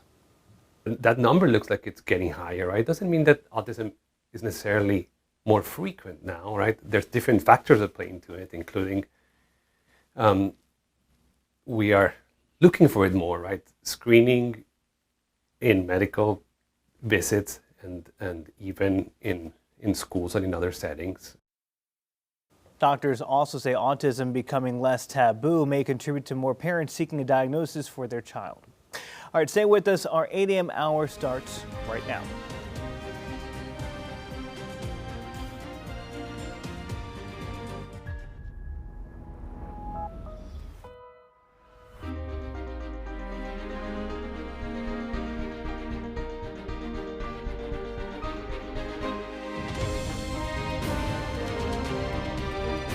Queen City News starts now. Good Thursday morning, everyone. Welcome into Queen City News. We are hitting our 8 o'clock hour right now. Thank you so much for watching us on this warm Thursday. I'm Jason Harper. I'm Annie Satowski. I'm Julian Sador. I'm meteorologist Ted Payton with your pinpoint weather forecast, looking ahead at what will be another hot afternoon, ramping up into what will be near 90 degrees, likely breaking our current record of 89 degrees set back in way back, 2006. Oh, wow. That is way back. Oh, yeah. Yeah? I didn't think it was that way back until Ted's like, yeah, it was 20 years ago. I'm like, Oh, yes, no. it was. Yeah. You know, we can be grateful that we don't have as much humidity, but I guess the downside is it's making fires spark up all over the place. Yeah. It's so dry. Burn ban in effect for North Carolina. Increased fire danger North and South Carolina today. Limit the outdoor burning wherever possible because it is dry, and we have the you mentioned the dry leaves, the pine needles that folks are putting in their yards. Even the warning people fuels. about mowing their lawn, saying if there's Correct. even a small rock or something like that, that can cause a spark. Jeez. Oh, wow, And you can have a yeah. fire right there in your front yard. Yeah, something to backyard. think about this time of year, as a lot of folks probably even looking at the heat this weekend saying, let me cut the lawn early in the day or before it gets extremely hot. So make sure you just stay aware of all of those conditions and the possibilities for those spreading fires as you head out and about. So right now, taking a look around the crown as we have mostly clear skies, sunshine dominating. We will have a few partly cloudy skies roll through, but nothing terribly too dense, as we will have a nice warm and hot afternoon. Mid-60s, south-southwest winds coming in at 10 miles per hour. Dew points in the mid-50s as of this morning. We see the Queen City in the distance, anywhere from 2 to 4 degrees warmer than where we were this time yesterday. And I'm expecting us to hold on to those 60s, Charlotte into Monroe, low 60s, Boone and Jefferson, ramping up those temperatures here heading into the peak heating hours of the day. So we'll look at those upper 80s, 3 o'clock into your 6 o'clock hour, near 90 degrees through the peak heating hours of the day, upper 70s by 9 p.m. The 90 degrees that I'm forecasting is going to be well above the upper 80s here as we set that record 20 years ago in 2006. I'll break down more of what to expect with another check of your forecast coming up here in the next 10 minutes. Guys. All right, Ted, thank you very much. Well, as traffic is heating up as well, we're seeing actually a decline in some incidents. We had 4 or 5 scattered around the Queen City earlier. That number is starting to back down a little bit, so things are looking pretty good. Just keep your speed in check here on this Thursday morning as we give you a couple of different vantage points. We still have the earlier accident inbound on Independence Boulevard. The other one cleared 45 inner at Idlewild. So that's some good news, but you can see traffic still backed up around the curve this morning. Just be aware of that. Further inbound Independence, though, things are looking pretty good. All 3 lanes all the way up around that stretch, even down in Union County, Indian Trail. You guys are looking good near the 74 bypass this morning. Overall, here's that stretch, still a little slow coming in 74 from Monroe all the way to Uptown, but overall not too bad. Let's flip it. Here's the other side of the city. Man, almost 45 minutes from Gastonia to 485. Still slow this morning, no accidents. That's just sheer volume. Coming down from Lake Norman, you're already over half an hour to get down from Mooresville to 45, and then a little less than 30 minutes if you're coming up from Rock Hill. Just don't be distracted. It is National Driving Distraction Awareness Month, so put that phone down. It can always wait until you get to wherever you're going. We'll give you another look at traffic coming up a little bit later this hour. All right, I want to take you live to the Pentagon. We're waiting on Joint Chiefs of Staff General Dan Kane, Secretary of Defense Pete Hegseth to give a briefing. They're walking out now, hopefully to hear where we are in terms of peace talks with Iran. Let's go ahead and listen in as they get ready to address the press.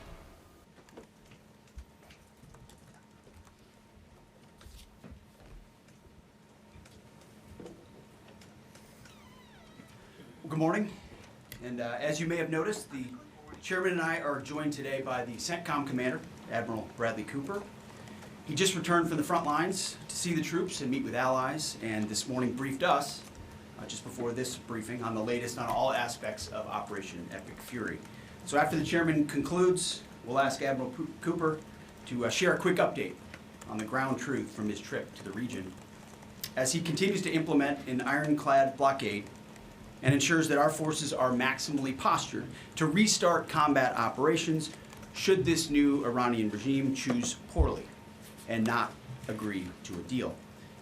And that is what we urge this morning, that this new Iranian regime choose wisely. Which is where we'll start with a message to Iran's military leadership, to the KH leadership and IRGC leadership. We're watching you. Our capabilities are not the same, our military and yours. Remember, this is not a fair fight. And we know what military assets you are moving and where you are moving them to. While you are digging out, which is exactly what you're doing, digging out of bombed out and devastated facilities, we are only getting stronger. You are digging out your remaining launchers and missiles with no ability to replace them. You have no defense industry, no ability to replenish your offensive or defensive capabilities. You only have what you have. You know that, and we know that. You can move things around, but you can't actually rebuild. You can dig out for now, but you can't reconstitute. But we can. We are reloading with more power than ever before, and better intelligence, even more importantly, better intelligence than ever before, as you expose yourself with your movement to our watchful eye. We are locked and loaded on your critical dual-use infrastructure, on your remaining power generation, and on your energy industry. We'd rather not have to do it, but we're ready to go at the command of our president and at the push of a button. This blockade, which the chairman will detail this morning, is the polite way that this can go. Your energy is not moving and will not move, and we can do this all day. But it's not destroyed yet. Your energy industry is not destroyed yet. You like to say publicly, Iran, that you control the Strait of Hormuz, but you don't have a navy or real domain awareness. You can't control anything. To be clear, threatening to shoot missiles and drones at ships, commercial ships that are lawfully transiting international waters, that is not control. That's piracy. That's terrorism. The United States Navy controls the traffic going in and out of the strait because we have real assets and real capabilities. And we're doing this blockade, performing it with less than 10% of America's naval power. The math is clear. We're using 10% of the world's most powerful navy, and you have 0% of your navy. That's real control, and we have a long track record of dealing with pirates and terrorists. But there is an alternative. As our negotiators have said, you, Iran, can choose a prosperous future, a golden bridge, and we hope that you do for the people of Iran. In the meantime, and for as long as it takes, we will maintain this blockade, successful blockade. But if Iran chooses poorly, then they will have a blockade and bombs dropping on infrastructure, power, and energy. And at the same time, Treasury Secretary Scott Bessent and our friends over at Treasury are launching Operation Economic Fury as well, maximizing economic pressure across the entirety of the government. To Iran, choose wisely. The world watched, and so did you, as the U.S. military moved seamlessly from major combat operations to a world-class blockade. We can make that transition again, very quickly, and even more powerfully than ever. At the direction of President Trump, the War Department will ensure that Iran never has a nuclear weapon. Never. We'd prefer to do it the nice way, through a deal led by our great Vice President and negotiating team, or we can do it the hard way. We urge this new regime to choose wisely. Speaking of choosing wisely, a note to the press corps, to the American media.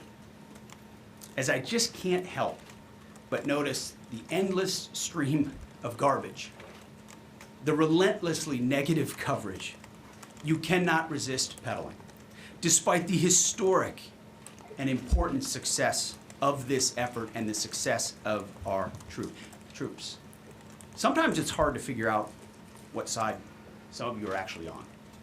It's incredibly unpatriotic. This same press corps, not this exact same press corps, but at least an older press corps, bent over backwards during the Biden administration to explain away, the disastrous and disgraceful Afghanistan withdrawal. You called it the greatest airlift in American history. It's almost like you're cheering only for one side. This past Sunday, I was sitting in church with my family, and our minister preached from the book of Mark, the 3rd chapter. And in the passage, Jesus entered a synagogue and healed a man with a withered hand. The Pharisees came to watch. And as the scripture reads, they came to see whether Jesus would heal him, or he would heal him on the Sabbath, so that they might accuse him. You see, the Pharisees, the so-called and self-appointed elites of their time, they were there to witness, to write everything down, to report. But their hearts were hardened. Even though they witnessed a literal miracle, it didn't matter. They were only there to explain away the goodness in pursuit of their agenda. As the passage ends, the Pharisees went out and immediately held counsel against him, how to destroy him. I sat there in church and I thought, our press are just like these Pharisees. Not all of you, but the legacy Trump-hating press. Your politically motivated animus for President Trump nearly completely blinds you from the brilliance of our American warriors. The Pharisees scrutinized every good act in order to find a violation, only looking for the negative. The hardened hearts of our press are calibrated only to impugn.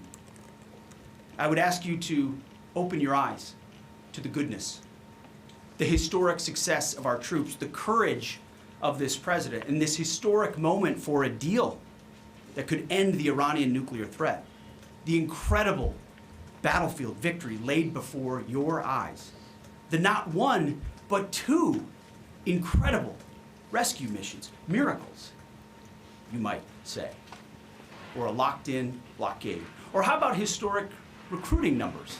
Yesterday, we announced that the Air Force and the Space Force met new higher goals in FY26, 5 months in advance of the end of the fiscal year, 5 months ahead of time. The Marine Corps and the Army will soon do the same. 2-3 years ago, we couldn't meet lower recruiting numbers, not even close. Where are the reports on that? Where's the coverage of the new spirit in the country, the new spirit in the ranks, the surge of Americans wanting to join the greatest military in the world? Nothing from the fake news. We sense a pattern. You see, on the battlefield, these are demonstrations of uniquely American capabilities, strength and resolve. It's all around you each and every day. But in the press, you only seek the negative, earning each and every day the fake news label. But the American people, with goodness in their hearts, see past the Pharisees in our press. They see the goodness. You watching, you see the goodness. They see the success. They see the reality. And they don't demand perfection, and perfection is not possible on any battlefield. But they see the incredible feats that our troops accomplish every single day. So to those troops, stay focused, block out the noise, stay aggressive. You are showing the world what it means to be an American warrior. You are making this building and the American people proud. We pray for you every day, and we have your back in every way. And to Iran, choose wisely. I pray you choose a deal which is within your grasp for the betterment of your people and for the betterment of the world. In the meantime, the War Department is locked and loaded. Mr. Chairman, over to you. Thank you, Mr. Secretary, and good morning, ladies and gentlemen. Thank you for being here today. Last week, the President of the United States directed a ceasefire that temporarily paused major combat operations in Iran. The unprecedented effort by America's joint force during Operation Epic Fury set the conditions for this ceasefire. And as the Secretary said, I'd like to emphasize during this pause that the United States Joint Force remains postured and ready to resume major combat operations at literally a moment's notice. This morning, I'd like to give you an update on the ongoing blockade in the CENTCOM AOR area of responsibility. On Monday, 13 April at 10 a.m. Eastern Standard Time, at the direction of the President, America's Joint Force began implementing a blockade against Iran under the leadership of Admiral Cooper and the team at CENTCOM. Let me be clear, this blockade applies to all ships, regardless of nationality, heading into or from Iranian ports. The U.S. action is a blockade of Iran's ports and coastline, not a blockade of the Strait of Hormuz. Enforcement will occur inside Iran's territorial seas and in international waters. In addition to this blockade, the Joint Force, through operations and activities in other areas of responsibility, like the Pacific area of responsibility under the command of Admiral Paparo, will actively pursue any Iranian-flagged vessel or any vessel attempting to provide material support to Iran. This includes dark fleet vessels carrying Iranian oil. As most of you know, dark fleet vessels are those illicit or illegal ships evading international regulations, sanctions, or insurance requirements.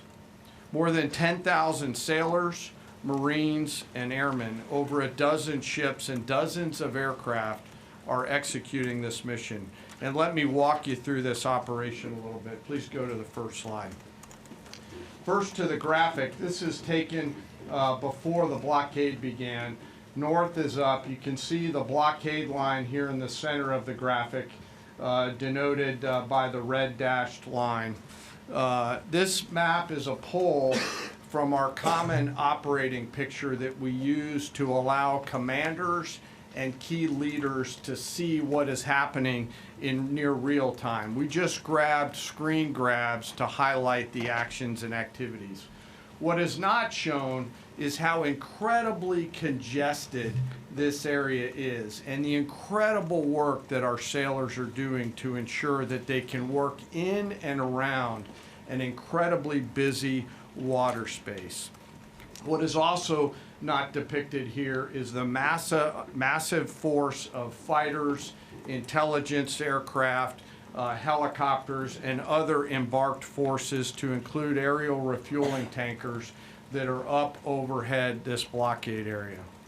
You'll note that the U.S. forces are in blue, Iranian ships are in red, and as we started this blockade, there were 7 ships of interest that were of concern for U.S. Central Command.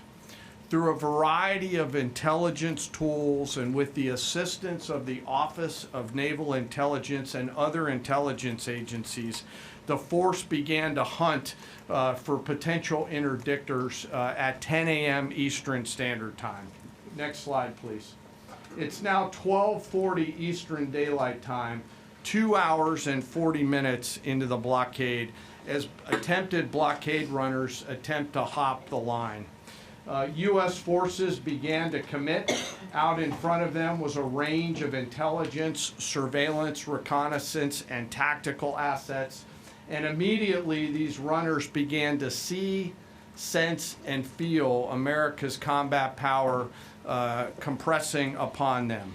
The lead ship, normally a destroyer as depicted here, along with air power off of the USS Abraham Lincoln Strike Group, began to move towards those ships. At each point, the United States Navy will transmit a warning A young sailor, normally on the bridge of one of those destroyers, a junior officer, picks up that mic and transmits, and I quote, "Do not attempt to breach the blockade. Vessels will be boarded for interdiction and seizure transiting to or from Iranian ports. Turn around or prepare to be boarded. If you do not comply with this blockade, we will use force." And as this message is being transmitted, as I mentioned earlier, those ship masters can literally see, sense, and feel the pressure around them. It's a finely tuned machine, rehearsed multiple times, and executed now 13 times since the blockade has begun. Next slide, please. We're now 24 hours plus into the blockade. You can see the turning around of multiple ships, 12 of which stayed inside the blockade line, one of which not depicted off to the eastern side, turned around before even attempting it. Any ship that would cross the blockade would result in our sailors executing pre-planned tactics designed to bring the force to that ship, if need be, board the ship and take her over. And that includes a series of escalated force options, which could include warning shots and others. Next slide. The final graphic shows taken at 11:20 p.m. the night of 14 April. You can see that the captains of all these ships have made the wise decision not to move, transit, or run this blockade. As I mentioned, so far 13 ships have made the wise choice of turning around. And as we continue to hold this blockade at the order of the Secretary and the President, any vessel that compares to comply with our instructions will be dealt with accordingly. As of this morning, U.S. Central Command has not been required to board any particular ships. And I'll remind you that we are also conducting similar maritime interdiction actions and activities in the Pacific AOR against those ships that left that area before we began the blockade. Before I turn it over to Admiral Cooper, I want to talk briefly today about the men and women enforcing the blockade, America's sailors and Marines, and today particularly our destroyer and surface forces. When we talk about an American destroyer, it's important that you and the American people understand their capabilities. An Arleigh Burke-class destroyer are the backbone of the United States Navy surface fleet. Over 500 feet long, they displace 9,000 tons, and it is the sports car of the United States Navy. From the keel to the mast, they stand nearly 10 stories tall, and their 4 gas turbine engines can drive the ship at 30+ knots. These ships are armed to the teeth with surface-to-air missiles, land attack cruise missiles, anti-ship missiles, anti-submarine rockets, torpedoes, 5-inch naval guns, multiple electronic warfare systems, embarked helicopters, extending the reach and capability of each and every one of these destroyers. But far and away, the most important weapon on board these ships is the American sailor. Over 300 warfighters are the heart and soul of these warships. At sea, sometimes for months, and these ships out in the CENTCOM AOR have been out there for months. They operate around the clock in a constant state of readiness, always delivering for our joint force. It's hot in the engine room. The engineering team keeps the lights on and the ship powered and able to respond to the orders from the bridge. On that bridge, our sailors maintain a constant watch, maneuvering the ship tactically and safely through always congested water space. And there is a lot out there. It is like driving a sports car through a supermarket parking lot on a payday weekend with thousands of kids in that parking lot as you attempt to maneuver through there to get to that ship that would attempt to run that blockade. Down in the Combat Information Center, the CIC, the Tactical Warfare Center of the ship, that is where the decisions are made. As threats appear, these young sailors are making real-time decisions on how to identify these threats and handle them, and they always deliver. These ships are run by the youngest sailors in our surface warfare Navy. The helmsman, the sailor on the watch at the bridge, is normally just between 18 to 19 years old, and they are trusted to drive this warship through that supermarket parking lot without hitting anything. The conning officer, an equally young commissioned officer who's normally just a few years out of college, is the ones that are giving that young helmsman the orders on where to take that American warship to execute the mission that the Secretary and the President has given us. These are incredibly well-trained sailors. They are led by incredible leaders, salty, experienced leaders, and trusted with deep responsibility. And I'm so humbled and proud of America's Navy. These sailors choose to take the road less traveled to go into the historic surface Navy, and they deliver every single day. Finally, as I often do, I want to highlight one of those surface sailors today and remember our fallen. Today we remember Ensign Robert Thompson of the U.S. Laffey, who died on this day in 1945 in the Battle of Okinawa. He was killed while fighting a fire along with 31 others as 2 Japanese kamikaze aircraft hit their ship. He passed away 1 week after his 22nd birthday and was posthumously awarded the Navy Cross. We remember Ensign Thompson today and all of our World War II vets who continue to give us the gift of a great example. And those surface warfare sailors who are out there doing the job right now take the courage, grit, and determination that those World War II vets gave us into these actions and activities that they're tasked to do every single day. So now I'd like to turn it over to Admiral Cooper to give us a readout of his recent trip to the region. Well, good morning, and Mr. Secretary, thank you for the kind invitation, and Chairman, great to join you. It's a real honor to be here representing the more than 50,000 American service members deployed throughout the Middle East today, supporting operations. And it's great to have the opportunity to highlight the tremendous efforts our warfighters operating forward and the important partnerships with regional allies that continue to thrive. In fact, yesterday I returned from my second trip to the Middle East in the past 15 days. 2 very different visits, one during our offensive operations against Iran, and the second, in this most recent trip, during the ongoing ceasefire. Very different. During both of my recent trips, I visited with our troops who were deployed across the region in more than 70 different locations, in a distance that largely spans between Florida and Arizona. I've long believed that every success that we have starts and ends with our people, and boy, does this shine through brightly. During these visits, I had the privilege of personally recognizing more than 100 servicemen and women for their extraordinary valor, their courage, and their initiative under fire and delivering fire. And every time I interact with these young men and women downrange, I am deeply inspired by their courage, their resilience, and their unwavering commitment. The stories are remarkable. In many cases, you've seen this play out over TV. Fighter pilots who took out Iranian missile launchers in the moments prior to their launch against Americans and our partners, and who hit key military targets in and around Tehran on the attack more than 13,000 times. I met with some of the teams that helped to bring our F-15 airmen home safely from Iran and heard first-person accounts of the stories. Absolute heroes. I spent time with our troops who are employing cutting-edge tactics and technology for the first time in warfare. I won't be able to talk about what those are, but these young men and women are breaking new ground. It's incredibly inspiring. I met with teams who launched our own one-way attack drones into Iran. These were originally Iranian-designed drones. We brought them back to America, took the guts out, put a Made American stamp on them, and fired them right back to Iran. Very effective. I met with teams who are employing AI every single day to help us sift through vast amounts of information to help us make decisions faster. And importantly, humans are always in the loop in this process.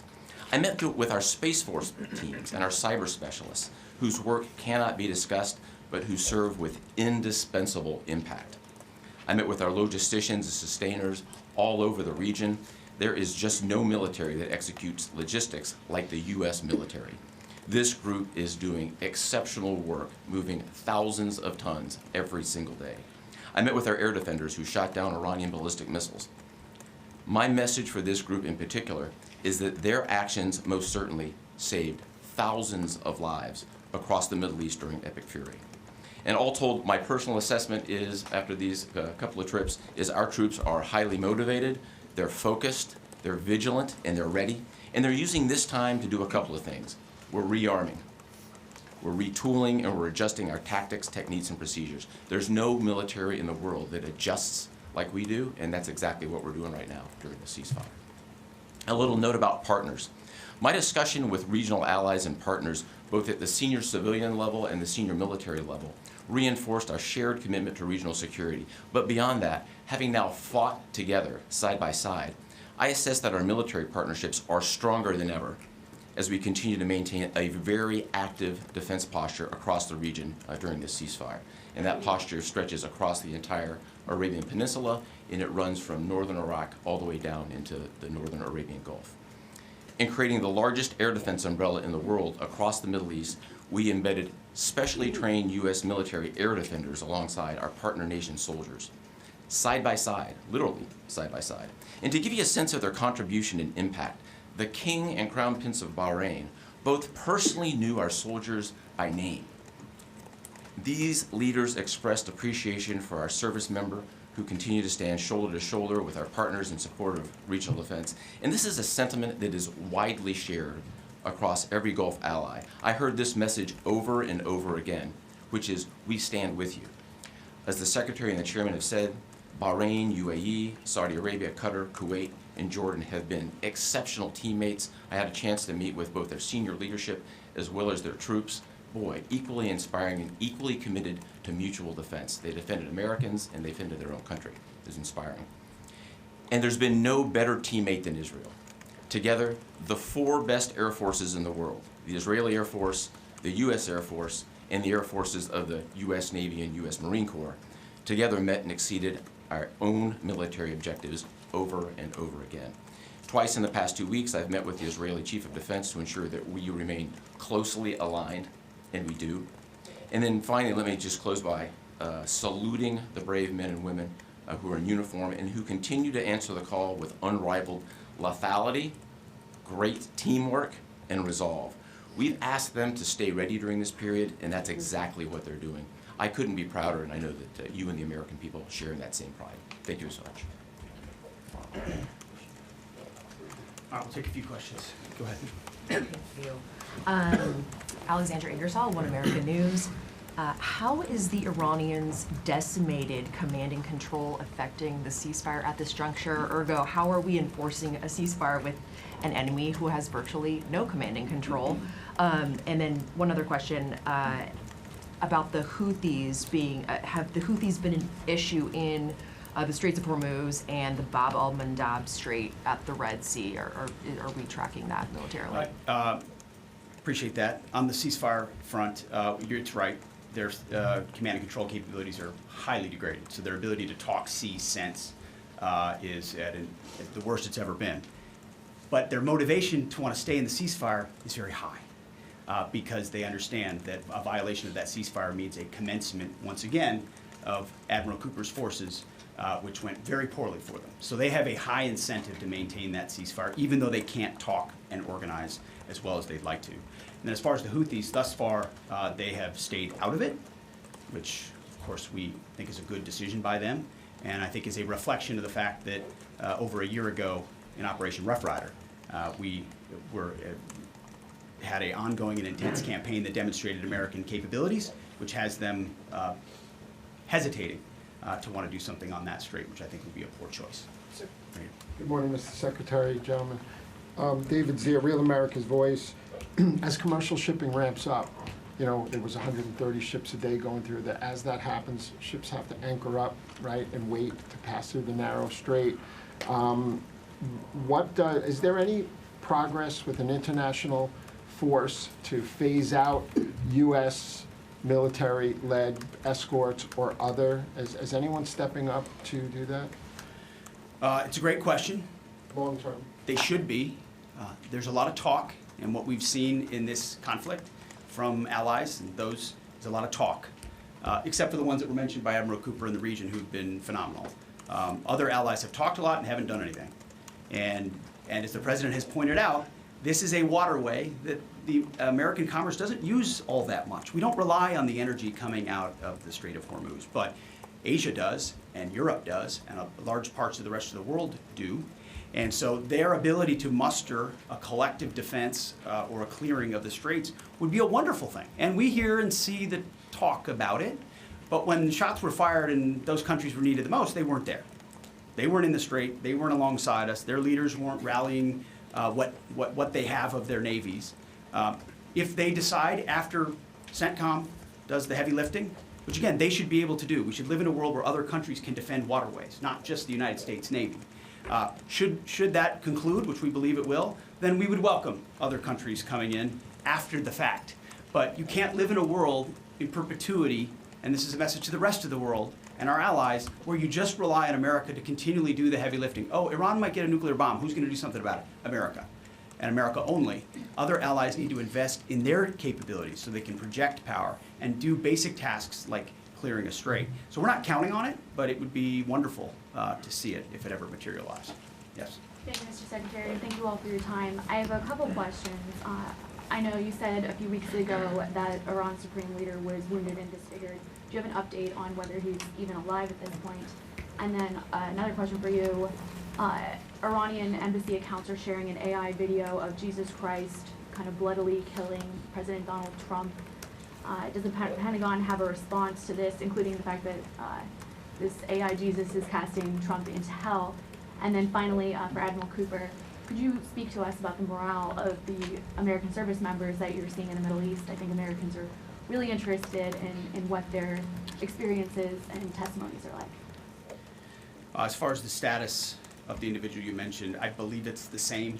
Not a lot coming from him right now, understandably so, a lot of fear. Believed to be alive, wounded, and disfigured. Status remains the same. As far as a video like that, of course, that's disgusting and detached from reality. Iran says a lot of things in the propaganda space based on complete lies, and their actions have been lies. Oh, we don't target, we see missiles going into civilian facilities and hotels in the Gulf states. They say we only target military targets as you watch drones and missiles go into. So they are going to misrepresent, lie, spin in a multitude of ways, which we are quite used to. Ultimately, they need to come to the table and make a deal. And I'll hand it over to Admiral Cooper, please. Yeah, I would just reiterate my previous comment. Morale is very high. And anyone in the military can take about 2 seconds to figure out what morale looks like by meeting around it with the people. And it is crystal clear. These are motivated young men and women. I had the wonderful privilege of writing a letter early on in the operation to the team forward. And I told them this was going to be a mission of extreme consequence. And serving at a time where you are making a difference, consequential, as the Secretary and the Chairman have described over and over again, is incredibly and deeply meaningful. And I think that's the key part of the drive, as well as being great teammates across the board. It's a privilege to watch. Jerry. Thank you. Jerry Dunleavy with Just the News. I have a couple of questions. First is some critics of the Trump administration policy, including former NCTC Director Joe Kent, have attempted to claim that the Trump administration's policy of zero enrichment for the Iranians is not actually President Trump's policy, but was foisted upon him by the Israelis. Looking back, doing a bit of a refresher for myself, I saw that zero enrichment was the Trump State Department's policy in the first admin. Just stop for a second. As someone who, unlike the individual you referenced, is in the presence of the president nearly every day and has been inside every single key meeting that has happened surrounding the idea of Operation Epic Fury, not a single thing has been foisted upon the President of the United States. President Trump makes his own decisions about the interests of this country and defending our interests, and then working with allies and partners, in this case, Israel, who's got a lot of will and a lot of capabilities, which we're grateful for. Nothing gets foisted on President Trump. So those people who are not in those meetings who like to say things about that are just flat wrong. I have a quick one for Admiral Cooper, if that's Sure. okay. Thank you, sir, and thank you for being here. So during Operation Epic Fury, 13 U.S. service members have lost their lives, some of them in an apparent aircraft refueling accident, and some of them from Iranian strikes, including a drone strike. I was wondering if you could share a little bit with us about how those Iranian strikes were able to be successful, and what lessons you've learned, and how you're applying those lessons in the future to make sure that we're able to defend a little bit better against that sort of thing. Sure, really broad question, but first, we will always honor the fallen, and the 13 who lost their lives really helped steel the resolve and congeal the motivation of the forces that are conterred. I met many people who knew the fallen personally. I met many who were reported as wounded and are back. 90% of those who have been wounded have been back to duty. It gives you a sense of purpose and motivation. We have collected dozens, if not hundreds, of lessons learned. And as we sit here right now, the Joint Force across the board is taking them and very tactically applying them right now, right here, right now. If I think about a football analogy, if it's halftime or between the third and fourth quarter, great teams are always adjusting, and we are certainly a great team, and that's what we're doing right now, taking the lessons and applying them in a meaningful way. What those are, I'm not going to talk about. I'll say they extend also outside of CENTCOM and across the rest of the Joint Force. We are a learning organization, so adversaries around the world should recognize that and be aware of that. No doubt. And likewise, I mean, the chairman and I have had the opportunity to greet those 13 and their families at Dover, and it does steel our resolve. And I can just attest to the planning that went into every aspect of this, and force protection, ensuring that CENTCOM has whatever it needs and that they're taking the proper posture has always been number one in this effort. Last question. Thank you, Secretary Hegseth. There's reporting that says U.S. intelligence indicates China is preparing weapons shipments to Iran during this ceasefire. What's your reaction? Are these reports accurate, and what would be the consequences for the Chinese if they move forward with these shipments? Well, as you know, President Trump has a very strong and direct relationship with President Xi, and they've communicated on that, and China has assured us that that indeed is not going to happen, and in the spirit of the meeting they'll have next month. Thank you very much. Is the U.S. planning on military action against Cuba? Navy still, Mr. Secretary. The Pope, Mr. Secretary.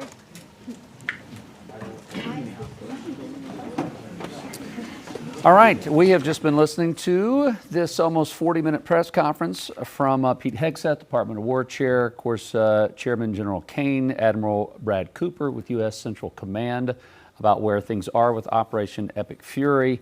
And really just out of the gate hearing from Secretary Hegseth about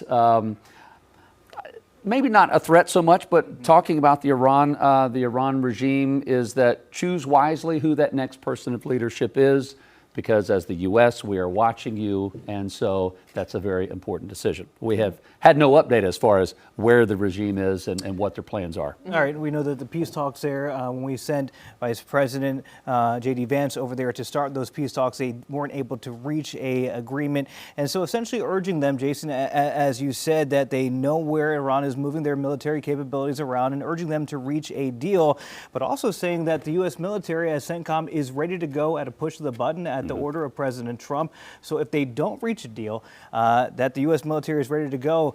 I also appreciate the update from General Kane talking about the blockade, knowing that there have been 13 ships that have turned around and that the U.S. Navy has not had to board any of those ships, so it's seeming that the blockade is working. They also said it's just a blockade of Iran's ports, not the Strait of Hormuz. Absolutely, and that's an important distinction. We also heard from Admiral Bradley Cooper from U.S. Central Command talking about troop morale almost, and just also highlighting their skill. But something else that Secretary Hegseth said was, you know, during this ceasefire, we are rearming, we are re-strategizing, we're, you know, obviously like adjusting. Exactly. So, but he also mentioned potentially unleashing economic fury, right? If these talks don't go successfully the way that the U.S. would prefer, that not only will we start with military action again, there are going to be economic implications for that choice as well. Right. We know there was economic sanctions against Iran. There continues to be something that is part of the peace deal that they're trying to work on, removing those sanctions. But the president has threatened before that the next target would be energy infrastructure. So that could be the next economic part of this operation if they don't reach a deal. So We'll see what comes of that. I guess one of the main things that was not mentioned at all was any definite timeline or how the ceasefire, it's still going as is. So there is no definite timeline yet from the president on when the war in Iran could end. So that is the latest. We're going to take a quick break here on Queen City News. We'll come back with some weather in just a bit. Stay with us.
CMPD is investigating a deadly shooting on Charlotte's southwest side. It happened last night around 7:30 on Forest Point Boulevard near Arrowwood Road and I-77.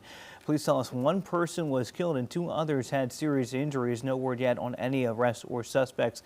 Police said they will look to use security cameras to learn more about the incident. We'll keep on following this investigation and bringing more information once we learn it, most likely on our website, qcnews.com. As for the forecast from Ted Phaeton, we'll hear from him in just a bit.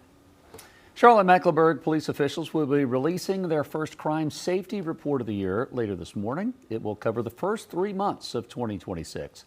CMPD leaders say that Charlotte's crime rate dropped 9% since last year, with violent crime down some 21%. That news conference is set for a little over an hour at 10 o'clock this morning. We'll bring you the latest information from that report this afternoon on Queen City News at noon. North Carolina Governor Josh Stein will make a pair of visits in Davidson today to lobby for education funding and clean energy. He'll push for lawmakers to pass his proposed critical needs budget during a stop at Davidson Elementary School, and then he'll head over to the Train Technologies training facility to talk about sustainable energy. 8:47, let's get over to meteorologist Ted Phaeton. Ted, how is our day shaping up? Yeah, day's not looking too bad at all. We have those mid-60s south-southwest winds coming in at 10 miles per hour. Dew point in the mid-50s. Traffic moving at a speed limit pace, and those mild conditions are starting to turn warm rather quickly. We're looking at 70 degrees. Wadesboro, low 60s. Boone and Jefferson still in the low 60s to mid-60s along the I-40 corridor. Highs make a run for near 90 degrees today. Upper 80s through the I-40 corridor, well above normal. As a matter of fact, we can break a record this afternoon as we hold on to those 90s from Charlotte, mid-90s for Washington, D.C., upper 80s New York. We'll have more of that heat stretching out west. How's this for context? It's going to be hotter in the Queen City than parts of the desert this afternoon. Albuquerque, New Mexico, low 80s in Las Vegas, upper 80s Phoenix. So we have more of the cooler conditions over the West Coast as that dip in the jet stream keeps us below normal heading into your Friday. That's indicated by the blue shading. More of the orange shading over the East Coast, giving us the ridge in the jet stream as our clouds and radar brings in that low pressure system heading into the Great Lakes, swinging that cold front east, playing into the mix of sun and clouds that will combat here for your Carolinas this afternoon, but more sunshine than cloud cover expected for the second half of the work week. Winds come out of the southwest, giving us the increased fire danger. I'm looking at a moderate risk for fire danger as we head into the peak heating hours of the day. North Carolina burn ban in effect. More of the limited burning conditions for South Carolina, where you want to limit any outdoor burning wherever possible, and the showers over eastern Tennessee and parts of Kentucky will get eaten up by our western-facing slopes today. More dry than wet, and I expect this to stay dry here for your Friday as temperatures rebound into the upper 80s, near 90 degrees. Not necessarily buying that rain chance for your Friday as of right now. It's Sunday that brings your best next chance of wet weather. So overnight lows settle into the low 60s, upper 50s. We'll see that 7-day forecast usher in more of those upper 80s, low 90s heading into the end of the work week and start the weekend. 70s move in Sunday, linger into Monday of next week. You're watching Queen City News Now, the most honored and the most local news in Charlotte. We'll be right back.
Welcome back. Every lap hits different at Kansas Speedway as NASCAR heads to KCK this weekend. Intense racing will start Saturday with the Tide Kansas Lottery 300 truck race. And you can't forget about the main event. The Advent Health 400 Cup race will kick off Sunday afternoon. Plus, there is a hurricane coming to Tornado Alley. Look who's in Garage Confidential this week. Driver of the number 77 for Spire Motorsports, the always controversial, always ready Carson Hocevar. We'll talk his recent string of success and if he cares about what anyone else thinks of him. Carson Hocevar this week on Around the Track. These days, there are videos online that are clearly AI generated, but many Americans admit sometimes they to pick what? I'm just joking. This is real. It's not AI. In fact, about 44% of adults say that they are confident they can spot AI videos. That's according to a recent CNET study. The boomer generation has the lowest confidence that they can spot AI content, followed by Gen X, millennials, and then Gen Z. Experts say a quarter of people don't do anything to determine if what they're seeing is real and fail to even fact-check posts.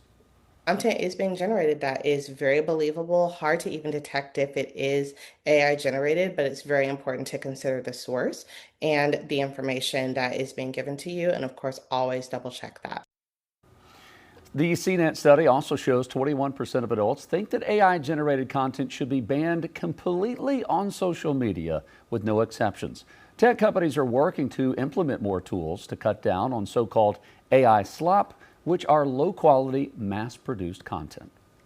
Many Americans are turning to artificial intelligence to help them with their health. A new poll released by Gallup found that it all has to do with speed. According to the poll, 1 in 4 adults use AI for health information when people look for quick answers, additional information, or help with research. It's used both before and after seeing a doctor. Experts do warn, though, that AI chatbots can sometimes provide false information and emphasize the need for caution. You are watching Queen City News on this Thursday morning. We appreciate that. Upper 60s. We might break a record today. We'll be back.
We know your dollar stretches farther depending on which state you live in, but how much does it cost to live in the Carolinas? And if you're looking to move, where should you avoid if you're hoping to save a few bucks? Well, according to data from a Bureau of Labor Statistics community survey in 2024, living expenses in North Carolina about $76,000 per year. In South Carolina, that number drops down to $72,000. Hawaii is the most expensive state with an average cost of living at $141,000. Oklahoma, the cheapest at $66,000. Those tallies include spending across groceries, housing, utilities, transportation, and health care. A new poll reveals why people really call out sick from work, and the top reason might surprise you. According to resume.io, the #1 reason people call out is reportedly because of a conflict with coworkers. Other top reasons include stress or mental health issues, a heavy workload, bad management, and feeling undervalued. Younger workers also say they're more likely to admit to their boss that they need a mental health day. 1 in 10 workers say they've called out to go on a job interview. 7% stayed home to work on their resume, and a small percent said they've called out just because of stress from a breakup. All right. Almost 8:59, our last hour of Queen City News now. Straight ahead.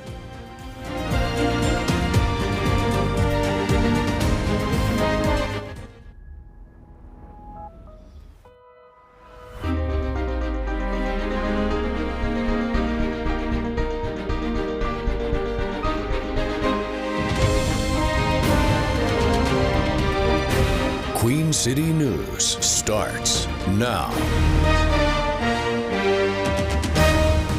Here we go, kicking off our 9 o'clock and final hour of Queen City News this Thursday. Good morning, everyone. I'm Jason Harper. I'm Annie Satowski. I'm Julian Sador. I'm meteorologist Ted Payton with your pinpoint weather forecast, and we're kicking off nice and mild, already getting warm. I saw some 70s on that temperature map, y'all. Oh, already? Already. Already. Okay. Which means if you Not want even to go out 9. and run, do anything outside, Do it. now before the 1 p.m., 2 p.m., it's going to be too hot. Yeah, it's going to be a little too hot. And even into the evening by 6, 7 p.m., right before sunset, you're going to still be in the mid to upper 80s. So holding on to that warmth, this is going to be some of the coolest temperatures you have all day long as we see some of those partly cloudy skies rolling in over the Queen City. Big mix of sun and clouds with the sun peeking through as of right now. Upper 60s, south-southwest winds coming in at 8 miles per hour.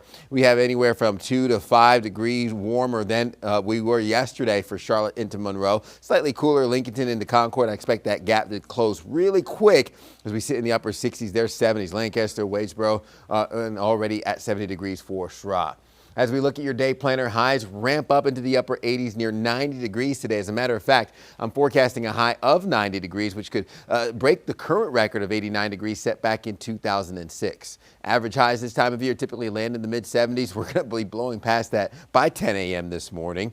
Sunshine dominates heading into this evening as our hot conditions linger into your evening. Overnight lows settle into the 60s heading into your early morning hours. We'll break down more here with another check of your forecast coming up in the next 10 minutes. Guys. All right, Ted, thank you. Well, this latest homicide investigation will not be included. That's the one that happened last night around 8 p.m. That's not going to be included in today's release of Charlotte crime statistics. CMPD officials are scheduled to hold a briefing on public safety in the first few months of this year, coming up in about an hour. Queen City News anchor Savannah Rudisell is live in South End ahead of that review. Savannah, good morning. Hey, good morning, guys. We know that some of the statistics that they'll be covering is just specifically looking at the criminal activity and trends that they were tracking through the first 3 months here of 2026. These quarterly briefings from CMPD, they also serve as an opportunity for them to update us on some of their specialized criminal fighting task forces. Now, for example, the last time that we heard from CMPD on this, it was taking a look at some of the work that their juvenile accountability, diversion, and empowerment team. It was looking at what they had been doing from the end of last year. They were crediting some of their work for an 11% drop in the number of incidents they had with juvenile suspects from 2024 to 2025. Now, today, we expect to hear more from the teams working to prevent violent crime, as Chief Estella Patterson has outlined proactive policing as one of her top priorities for this year.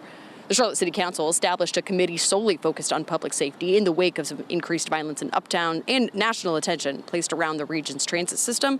And council members say that collaboration is going to be key for reaching those goals.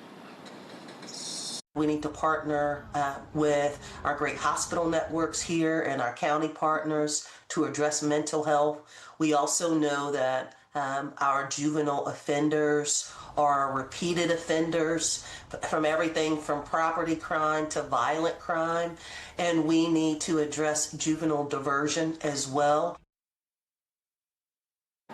Now, we're set to meet with CMPD leaders in just about an hour from now here in South End. We'll share with you the latest facts and figures coming up on Queen City News at noon. Reporting live in South End, Savannah Rudisell, Queen City News. Savannah, thank you very much. We're learning new information this morning about a reported close call at Charlotte Douglas International Airport involving an American airline aircraft. Airport officials confirmed there was an incident yesterday morning with the aircraft and a Charlotte ground vehicle while taxiing near the gate. Not exactly sure what led to this, only that airport leaders confirmed there was no collision, that this incident is what they're calling it, is now under investigation. Now, we did reach out to American Airlines about the incident. They replied here, quote, "We're proud of the professionalism of our crew and the action that they took when a ground vehicle not affiliated with American Airlines entered the aircraft's path on a taxiway." So if we get any more information, we will certainly pass it through our May-K Beeler and have that information on air and online if we hear anything else. Well, there could be a big shakeup in the aviation industry involving American Airlines. Charlotte is the second largest hub for American. The head of competitor United Airlines is now proposing a merger. United CEO Scott Kirby reportedly pitched that merger idea during a February meeting with President Trump. If the two companies teamed up, it would create the world's largest airline. But there are also concerns that the merger could kill competition in the airline industry, leading to more expensive fares, fewer flights, possible job cuts. The Trump administration has been friendly to companies behind big mergers, but legal experts say an American United combo could face major legal and trade obstacles. All right, we want to bring in our chief legal analyst, Khalif Rhodes. Khalif, we've seen airline mergers in recent years fail. Spirit and JetBlue, Spirit and Frontier struck down under a different administration, though. What are the legal hurdles that this would face? Antitrust. That's probably the biggest hurdle that you can look at. There's a chance for this to happen. It's slim to none, and Slim just left town. There's absolutely 0% chance for anything like this to ever happen. Let me put it in perspective. U.S. Airways, American, Delta, and Southwest Airlines control 80% of the domestic airline space. If those two merged, they would alone would control 40%. This is exactly what antitrust law is supposed to prevent. If something like this occurred, I mean, I don't understand what we're doing if you allow a merger like this, of this magnitude, of this size, to take place. You mentioned the other two that were significantly smaller that the court destroyed, dismantled, and they weren't even top 4 players. So I could imagine that the court would laugh at something like this if it attempted to come before. The Department of Justice would have to bring, a claim. If it wasn't brought on the federal side, you could see states doing the exact same thing. So there is absolutely 0 chance for this to occur. Obviously, the likelihood of this administration liking large mergers is there, but I don't see anything like this happening where one company would control 40% of the market. This took you all of 0.2 seconds to come up with a laughable, no way, no how is this going to happen. Why would companies this large be spending time, money, resources, legal teams to even entertain something like this? Well, I mean, when you create a merger, obviously it's good for your business. I mean, if you can merge, I mean, these companies themselves were created by actual mergers in the past. Specifically, Delta, acquired a number of other businesses throughout the years to become the behemoth that they are. I mean, and they are not even close to comparison in terms of when you look at the revenue that they bring in with American. $54 billion in sales last year, but only 111 million in net profit. Look at United. $59 billion in sales and $3.3 billion in profit. So these folks are on different playing fields. But what you're asking the question of why would you do that? The larger you get, the more lines that you get opportunity to control, obviously the greater revenue that you're able to generate. And so in a capitalist environment like this is what you want to do. But then you have anti-competitive laws that try to manage and allow it to not get out of hand, where one company now allows or does not allow smaller airlines to even enter that space. All right, you've said that the chances are basically none. There are so many hurdles stacked against this. But if we're going to play devil's advocate and say, if there were to be a tiny, tiny chance that something like this could happen, how would it happen? Well, if you were able to merge, I mean, they would be combining estimate of 289 routes. And so there would have to be a divestiture of routes. They'd have to say, okay, if we allow you all to merge, you'll have to allow some smaller companies, smaller airlines to take over some of those routes. That's the only way that I could see something like that happening. It's kind of like the Live Nation thing that's happening right now. If you're saying you're too large to fail, okay, we're going to need some of those parts to be taken away. We're not going to allow you to control everything. So yeah, a merger could happen, but it won't look the same. Those two companies would, one of them would be a shell of themselves of what it looked like in the past. That's the only way that a deal like this would take place. But then if you're the person acquiring that business, you don't want a shell, you want the actual business structure. And so that's why it has to be somewhere close to the line, but it can't be a major top 4 player. The best option for any of these folks is to grab a JetBlue or something like that. And I don't think the court's even open to that happening. Yeah, not even Spirit Airlines, as we talked about. That didn't pass a test in the court, so unlikely this would do. All right, our chief analyst, Khalif Rhodes, weighing on that for us. Khalif, thank you. 9:08 the time. Let's get over to meteorologist Ted Phaeton. Ted, as we continue to warm up here on this Thursday, the big concern is still dealing with this drought. This drought still just stubbornly sticking around, right? We are looking at the extreme drought and the severe drought, which is now extended even further south and east. This is an update more from this morning, and we see the deficit is anywhere from 5 to 10 inches for the past year around the Queen City, and even more than 25 inches towards Monroe and Wadesboro. So we are looking at what is the percent of normal for the last 30 days, and as a matter of fact, well below what we normally get. Only 25% of the rain we typically get with that 30-day stretch. So we see the extent of that severe drought. Now taking up more of South Carolina, the extreme drought a little wider here for North Carolina and the western tip of North and South Carolina as well. Extreme drought or exceptional drought for southeast Georgia. That's level 5 out of 5. Radar clear this morning, not showing any activity, so not going to have any rain to speak of. Not this morning, and not really for your Friday or Saturday as well. Water vapor satellite imagery shows that dry air in place. I'm looking at the well above normal temperatures settling in here as we head into your Thursday afternoon. We'll have the above normal temperatures for the entire eastern United States before we cool down second half of the weekend. I'll break down what that looks like with a check of your forecast coming up here in the next 5 to 10 minutes. Guys. All right, Ted, thank you very much. Let's go ahead and wrap up our pinpoint traffic for this Thursday morning. We've had a lot of activity. We still kind of do, even though we're on the backside of rush hour this morning. Looking around the crown, 7 or 8 incidents scattered from west to east to north to south, all over the place. Let's give drive times first. If you're coming down 85 from Concord, Cabarrus County, Kannapolis, you guys are looking pretty good. Just to get 45, about 10 minutes. Half an hour or so coming in from Albemarle. Much better now coming up 74 out of Union County and Monroe. Let's go ahead and show you further up 74, which is Independence Boulevard. All 3 lanes all the way up around the bend. Looking good, even down further south towards Indian Trail. You guys are in good shape. Let's go back up near Concord Mills. All 10 lanes across, both directions, north and south. You guys are looking pretty good right now. A little further in, near University Point, you guys are zooming along at about 65, 70 miles an hour. On the west side of town, much improved. It was around 45, 50 minutes, about an hour ago from Gastonia. Now you're in the green. Little slow coming down 77 from Mooresville. That's just because fewer lanes. It will clog some of those arteries coming down right here.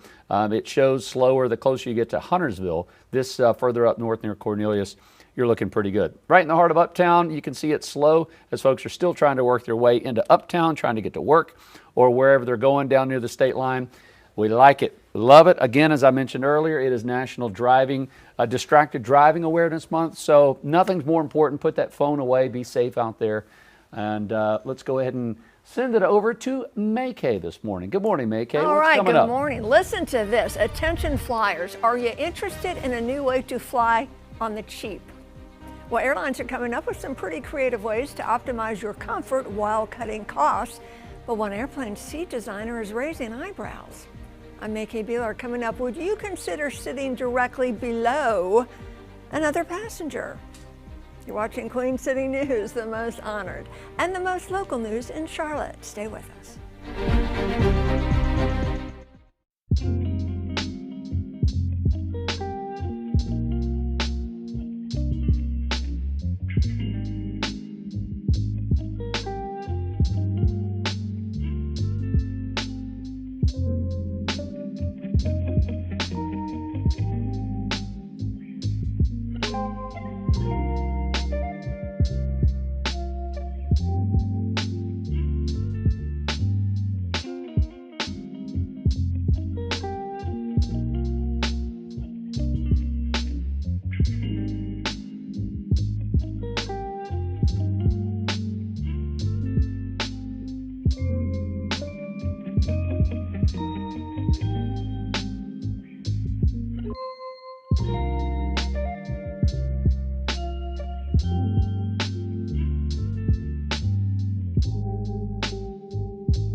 It is 9:14. Welcome back, everyone. With summer vacation fast approaching, air travel taking off, literally, with some pretty creative ways to optimize your comfort. At 7 o'clock, we told you about bunk beds. I say we, you, May said possible sleep pods for those sleepy flyers on long-haul flights.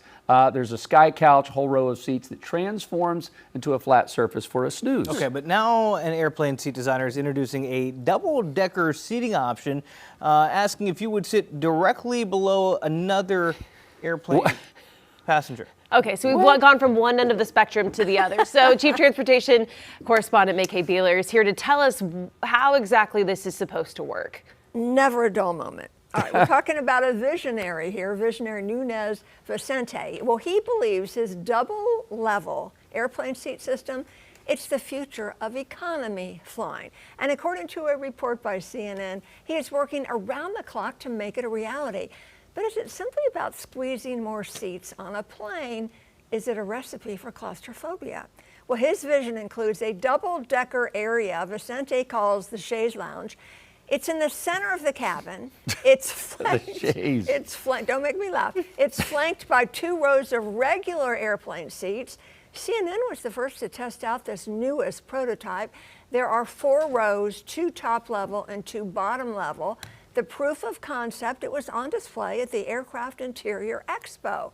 So this is an improved design from his first one, still in consideration. It allows passengers to stretch out their legs on a footstool in front of them, and this provides more leg room than a standard economy cheap seat. Now there is improved leg room on the top level too, plus the seats up there recline really far back because no one is behind them. All right, the lower seats fold up when not in use, kind of like movie theater style seats that can accommodate wheelchair users. Huh. Okay. So kind of similar to the bunk beds. You're going to have to climb. How do you get up there? It's not that bad. Okay. It's like a ladder type, I guess, step or two. Just a But step stool. You have to have mobility. Right. Right. So this wouldn't be for people with mobility issues. Oh, okay. Yeah. But it optimizes the space up there that normally is just air. Oh, yeah. Yeah. Just put somebody's... Isn't that where the overhead? I mean, isn't that where all You got something else? It's a in the different middle. overhead bin. It's in the middle. So the baggage things are on the other I side. must have missed that. Okay, Yeah. so that's in the middle. So now you got That's all in this the middle. extra. You might as well do something with it, Yeah, like a second story. Exactly. So basically, you wonder, well, are the airline gurus interested in this and the plane makers? And they're interested in it because you can put more seats, right? More passengers. Of course. Oh, good. But the designer says really for him, it's all about passenger comfort. I wonder about safety. Yeah. Because if you're down here in a seat, it's one thing, but if you're up here, Yeah. like a giraffe, I mean, I don't know. I do wonder about the ability to come down the ladder in the event of emergency. Yeah. Even though I think it's just a few steps, but still your point. Still, Yeah. Well, you know, Yeah. if you're rushing and you're has scared. Has anybody, when they have to get off the plane, just when the plane lands regularly, what a madhouse it is. I can't imagine somebody having to go down to... Come down right, the even level. just 2 And stairs. for deplaning, people skip over you anyway, and they stand up really early. You're going to be like, hey, don't forget about me up here. Well, and some people grab their carry-on luggage and bag, Immediately. even when they're told not I to. don't know who would to do leave that. it behind, It almost reminds so. me of like the rides at the circus where, you're kind of like that. And you're stuck. And you're still spinning. Well, we Okay. have talked about other concepts where people stand up, but they're in a was a saddle. A picture Yeah. of Remember, that, we too. talked about saddle that. one. But I do want people to know, people who have deep pockets that are well heeled. Delta Airlines has just unveiled its first new Delta One suite on their Airbus 350 fleet. So this is where you pay the big bucks to lay down in the first class. And their beds are now going to be increased by 3 inches and a new pillow top cushion, good for side sleepers. So that's coming out. Okay. So when you have that little extra money in your pocket, you know, Yeah. spend it. Okay. There you But go. the other is just a concept right now. right, we'll you know, see. for the, would you sit underneath somebody? No. That's kind of claustrophobia. A little bit. A little bit. Little bit, McKay. Yeah. Thanks. Welcome to the 21st century.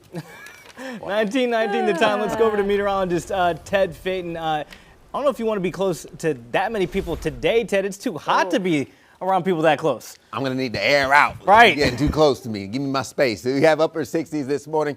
South-southwest winds 8 miles per hour. It's going to get a little toasty. Peak heating hours of the day already knocking on the door of 70 degrees, heading out and about, mostly sunny skies. There's that 70s for Charlotte, Concord, Monroe, upper 60s rather, for Albemarle. Almost went to upper 80s already. We're looking at mid to low 60s up through our mountain counties. Highs will land near 90 degrees, likely breaking a record for this afternoon. Our current record is 89 degrees, set back in 2006. I-40 corridor, upper 80s, and looking at what will be more of the impacts seen all the way out west with the warmth extending through Texas, the deep south, central plains, even Chicago hitting 70 degrees today.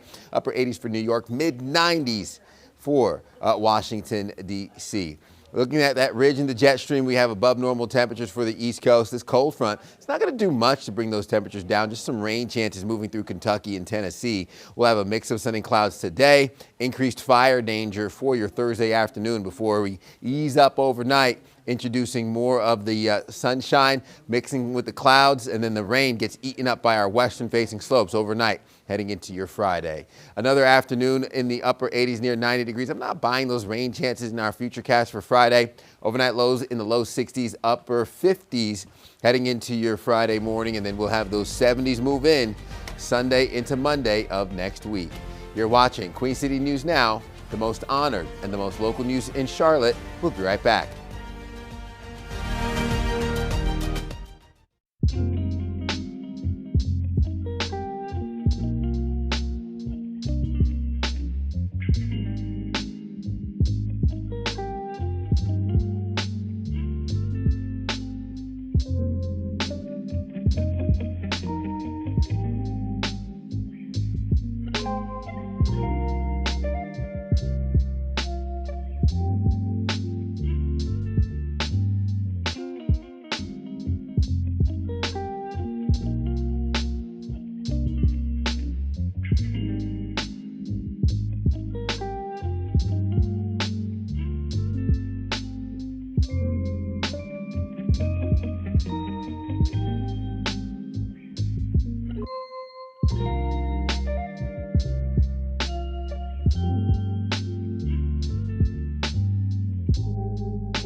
We're getting a closer look this morning at dramatic video showing the moment an Oklahoma high school principal tackles a gunman in order to protect his students. You got to look at this. Pauls Valley High School principal Kirk Moore being called a hero. Look at this. After it shows him running from his office, taking down an accused gunman. Officials say he was just a few moments away from entering the main part of the school building. Video shows students sitting just feet away, with one putting his hands up before Moore charged in, taking a bullet while wrestling the suspect to the ground until help arrived. For him to take that action, seeing that, the danger to his students, to his staff, others in the building. That is heroic. Moore is now out of the hospital, thankfully recovering. Although his heroics are rare, the incident highlights a very disturbing trend. 21 school shootings have taken place in the U.S. this year, according to newly released info from CNN. According to the Gun Violence Archive, since they started collecting data back in 2008, North Carolina has seen 51 total school shootings. South Carolina has reported 18 total school shootings. Rural communities all across the country are fighting back against the growing number of data centers that are popping up. This comes as neighbors voice their concerns about land use, destruction, and energy costs. Yeah, data centers are the backbone of AI-driven technology. 67% of new data centers are in rural areas, though. These facilities run all the time and use large amounts of electricity, sometimes as much as a small city. Utility companies say keeping up with that kind of demand isn't cheap, and people say it forces them to watch their communities change. It destroys agricultural usable land. I am totally opposed to the data center aspect of it, 100%. I don't think it should be anywhere near any kind of metropolitan area. Recently, we sold land for a data center, and that's what specifically this is about. Flooding occurs when it rains, and there's no safe, accessible, multi-mode transportation corridor. However, you managed to plow a road for the data center fiber, but we can't walk on it because there's signs that say no trespassing. Pew Research says about 42% of Americans live within 5 miles of an existing or planned data center. Tech companies say these projects bring billions in investment and jobs, which means some states are creating incentives to bring them into the region. That includes South Carolina, where Governor Henry McMaster signed legislation to ease regulation and speed up power plant construction to meet data center needs. Now, in North Carolina, Governor John Stein is pushing the state's energy policy task force to review sales tax exemptions on those centers. According to the Commerce Department, data centers in North Carolina currently receive up to $50 million per year in sales tax exemptions. Data centers are already being proposed in our region, including in Rowan County and here in Charlotte. Some states are taking steps to keep data centers out of their communities, though. In Maine, legislators there approved the first moratorium on big data centers. A state-appointed council would also analyze the impact the state's already completed facilities are having on the community. Live look over New York City this morning. We'll have a check of those Wall Street futures just around the corner. Business correspondent Jane King joins us in about 3 minutes.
All right, 9:30. Thank you so much for joining us this morning. I'm Annie Satowski. I'm Julian Sador. I'm Jason Harper. Happy Thursday, everyone. Meteorologist Ted Payton says we may go right up to 90 degrees today. So I got something. Oh, Forecasting 90 degrees could break the record of 89 degrees set back in 2006. Oh, no, here's The top songs in 2006. Oh. Appropriately, Sean Paul, Temperature. Oh. Right? Oh. Don't let this heat give you a bad day. Oh. Powder. And of course, these hips don't lie.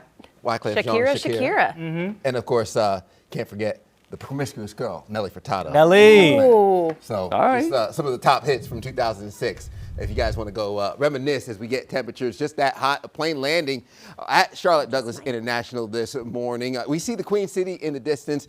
I don't know about you. I'm going to have at least one of those songs stuck in my head for the rest of the day. Sean Paul's the one that's running rent-free in my head right now. South-southwest winds. 8 miles per hour, upper 60s heading out the door. We will ramp up into what will be the upper 80s heading into the peak heating hours of the day, already outpacing yesterday's temperatures. We're 4 to 6 degrees warmer, not too far off from the I-40 corridor. That's giving us 7 degrees. Charlotte, Concord, mid to upper 60s, I-40 corridor.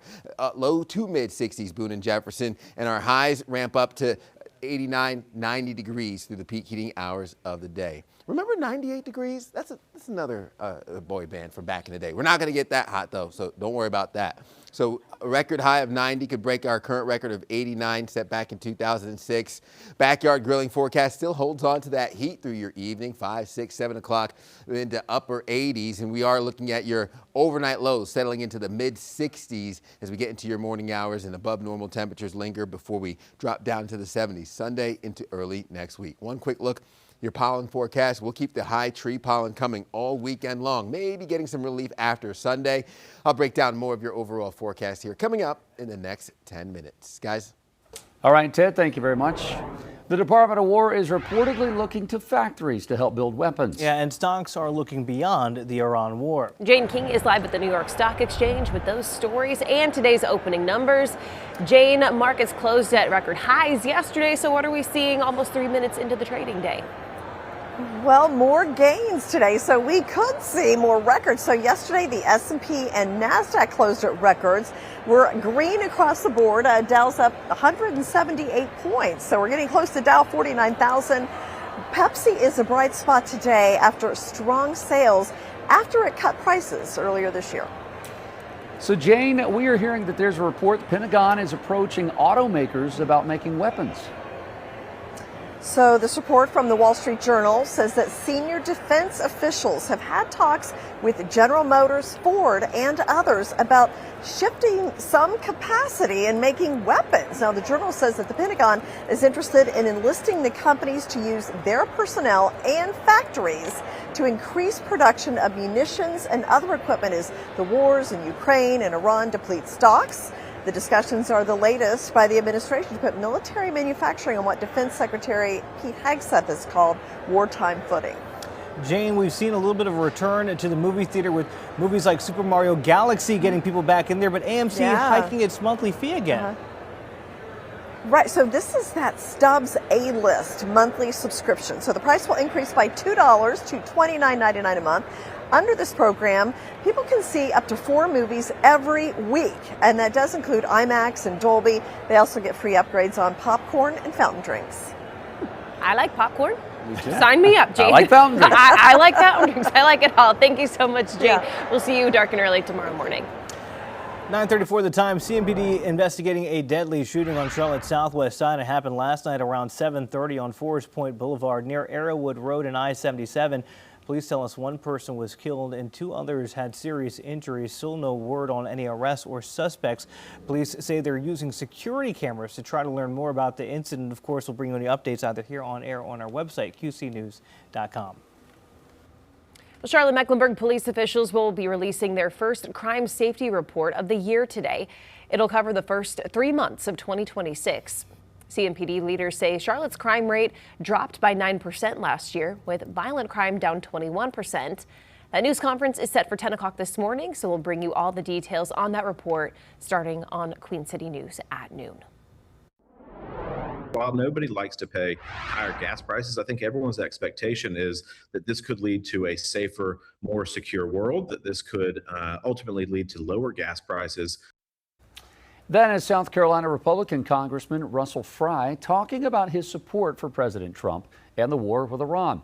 Most GOP lawmakers are standing by the president. President Trump insists that the war with Iran is almost over as he and the leader of Pakistan push for another round of peace talks. News Nation's Washington correspondent Kristen Eskow has the latest on the negotiations. The White House press secretary says conversations have continued and she's called the talks productive. She says there are no firm plans to have more in-person talks just yet, but acknowledge they may happen, and if so, we'd very likely see them in Pakistan. White House Press Secretary Caroline Leavitt confirmed discussions are underway for a potential second round of in-person peace talks between the U.S. and Iran. We feel good about the prospects of a deal. Leavitt denied that the U.S. asked for an extension of the 2-week ceasefire.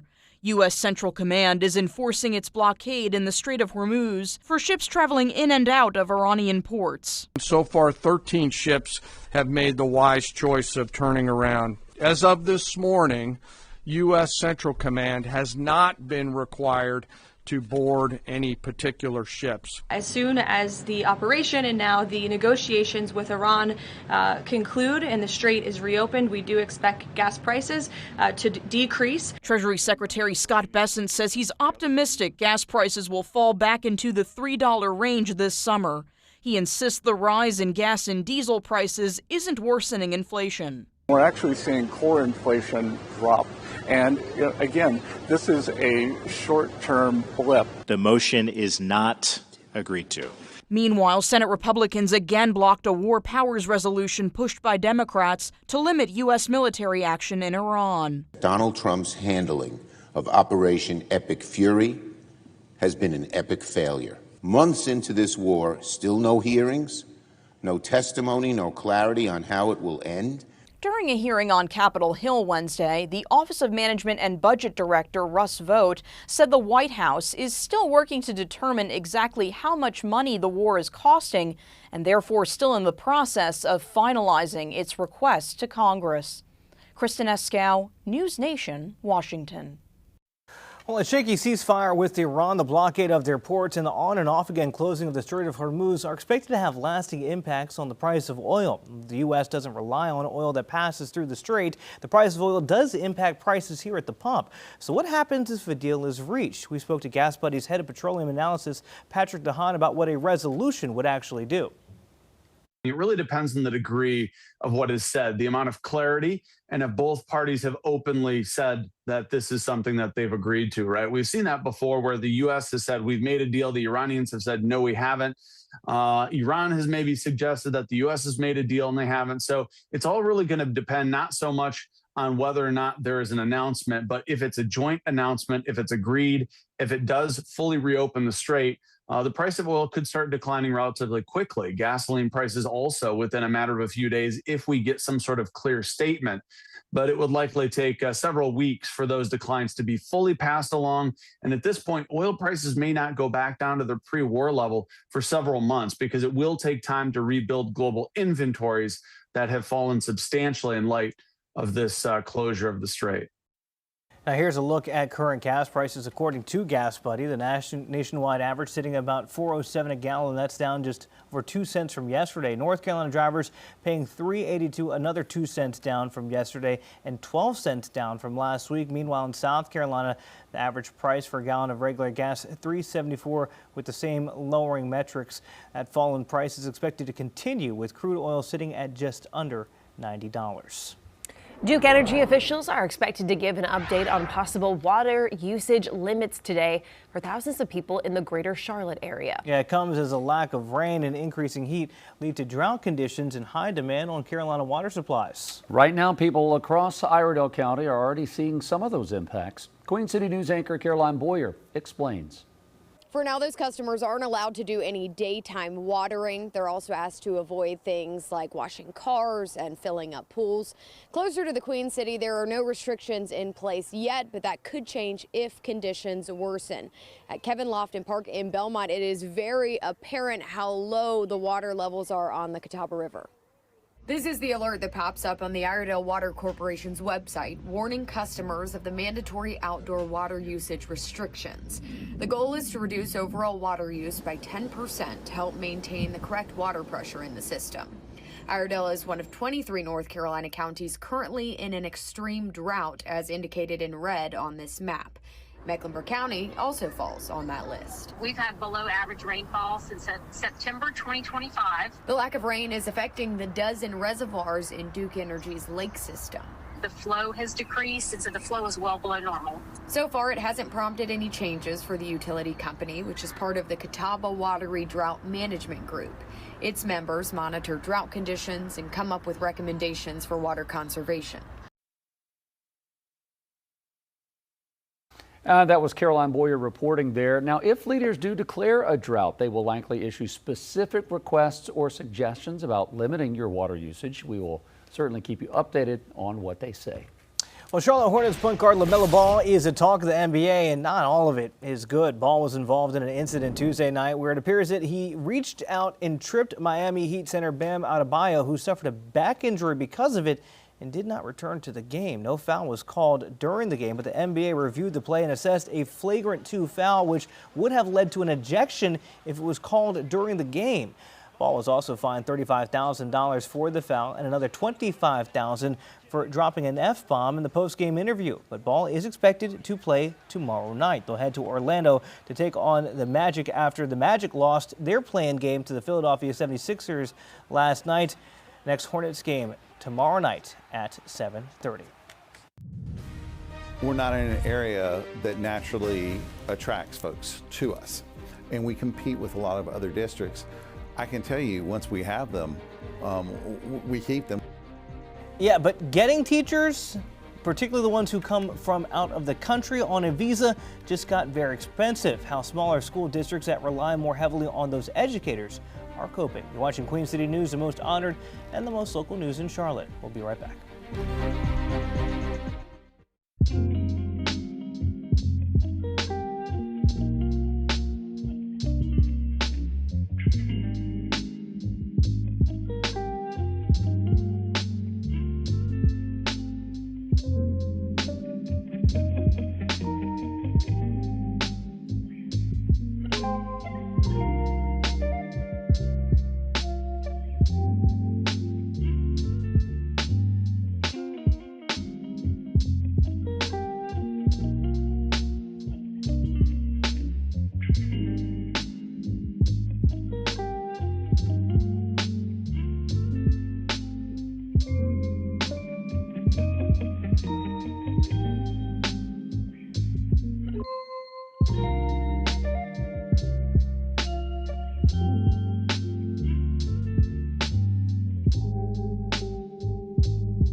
Welcome back. Queen City News is helping fight to end diabetes. This Saturday, the Step Out Walk for Diabetes event will take place at McAlpine Creek Park. Our very own Brian Blakely will serve as ambassador and MC for the event. We have details on our website for anyone interested in attending. You can scan that QR code right there on your screen, or head to our website, qcnews.com, for more information. Well, a lot of school districts have been looking beyond our borders for new teaching talent. That's right. However, changes from the Trump administration have made those searches more difficult. Bob Buckley is taking a look at what brings a teacher here and the expense schools face.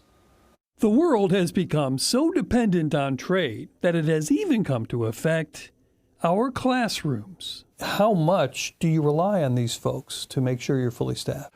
Well, we rely on them primarily for our dual language immersion program. We have some for Spanish, for instance, for languages. It's always great to have a native speaker, particularly at the high school level. With a district like ours where we're competing against Guilford, Winston-Salem, Forsyth, Alamance, Virginia up north, we don't have as wide a pool as we would like. More rural school systems like Rockingham County, where Sean Stover is the superintendent, rely more heavily on teachers from other countries, but they're not alone. When I was a principal in Chapel Hill, we intentionally got teachers from all over the world. We had some from Scotland, from England. What do these teachers bring beyond the classroom? Oh, that's an easy one. They open up our students to a world of possibilities. More than 2,300 people with H-1B visas work as educators across 500 school districts in a survey done by the National Education Association. And as many as a quarter of teachers come from foreign countries in states like South Carolina,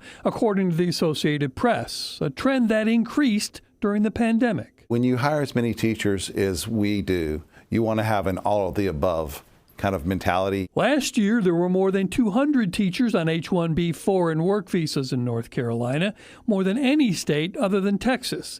But when the Trump administration said it was raising the price of H-1B visas to $100,000 each, school systems began using J-1 visas as a workaround. J-1s are designed for cultural exchange, and the state now has 3,700 teachers on those. Isn't this all a lot more complicated than it needs to be? Clarity. We need clarity to know what the rules are, and we'll adjust to it. But that can be particularly difficult in smaller school systems, like in Halifax County, where 103 of 159 teachers are from other countries, according to the Associated Press. But superintendents like Sean Stover are willing to scour the globe to find what they need. At the end of the day, the number one determinant of a child's success in the classroom is the quality of the teacher they have. If that happens, I'm going to look like a really smart superintendent. What do you do when you just can't find enough? We overtax our staff. We lean on them. We pay stipends for instance, at our high schools to teachers to forego their planning period so that they can take up an extra class. We use substitutes. We use a lot of retired teachers to come in as long-term subs. And they do as good a job as they can, and it's better than the alternative, which is nothing. But there's nothing that's going to replace a great quality teacher who knows how to establish good relationships with kids and teaches the curriculum in an engaging manner. That's the secret sauce. And sometimes that sauce has to be imported. Bob Buckley, Fox 8 News. Rockingham County Superintendent Sean Stover says that the school system has worked with North Carolina Congresswoman Virginia Foxx to significantly reduce the price of an H-1B visa for teachers, but it's still an expensive route to take. Every lap hits different at Kansas City Speedway as NASCAR heads to KCK this weekend. Intense racing will start Saturday with the Tide Kansas Lottery 300 truck race, and you can't forget about the main event. The Advent Health 400 Cup race will kick off Sunday afternoon. Plus, there is a hurricane coming through Tornado Alley. Look who's in Garage Confidential this week. We've got driver of the number 77 for Spire Motorsport, the always controversial, always ready Carson Hocevar. He'll talk about his recent string of success and if he cares about what anyone else thinks of him. Carson Hocevar this week on Around the Track. All right, coming up on 9:50, time for a check of our pinpoint weather with meteorologist Ted Payton. It's 69 degrees right now. Even I feel like 15 minutes ago it was 66 degrees. So yeah, on the way up. Just like that, we're going to go all the way up and all the way up as we head into the peak heating hours of the day. We'll cross 70 degrees before we hit the 10 a.m. hour. I know that's just 10 minutes away, but that's how fast things are warming up. South-southwest winds coming in at 8 miles per hour. Dew points in the mid-50s, low 70s. There you go. Right now for Charlotte, Monroe, and we continue to warm up with those upper 60s to low 70s through the I-40 corridor.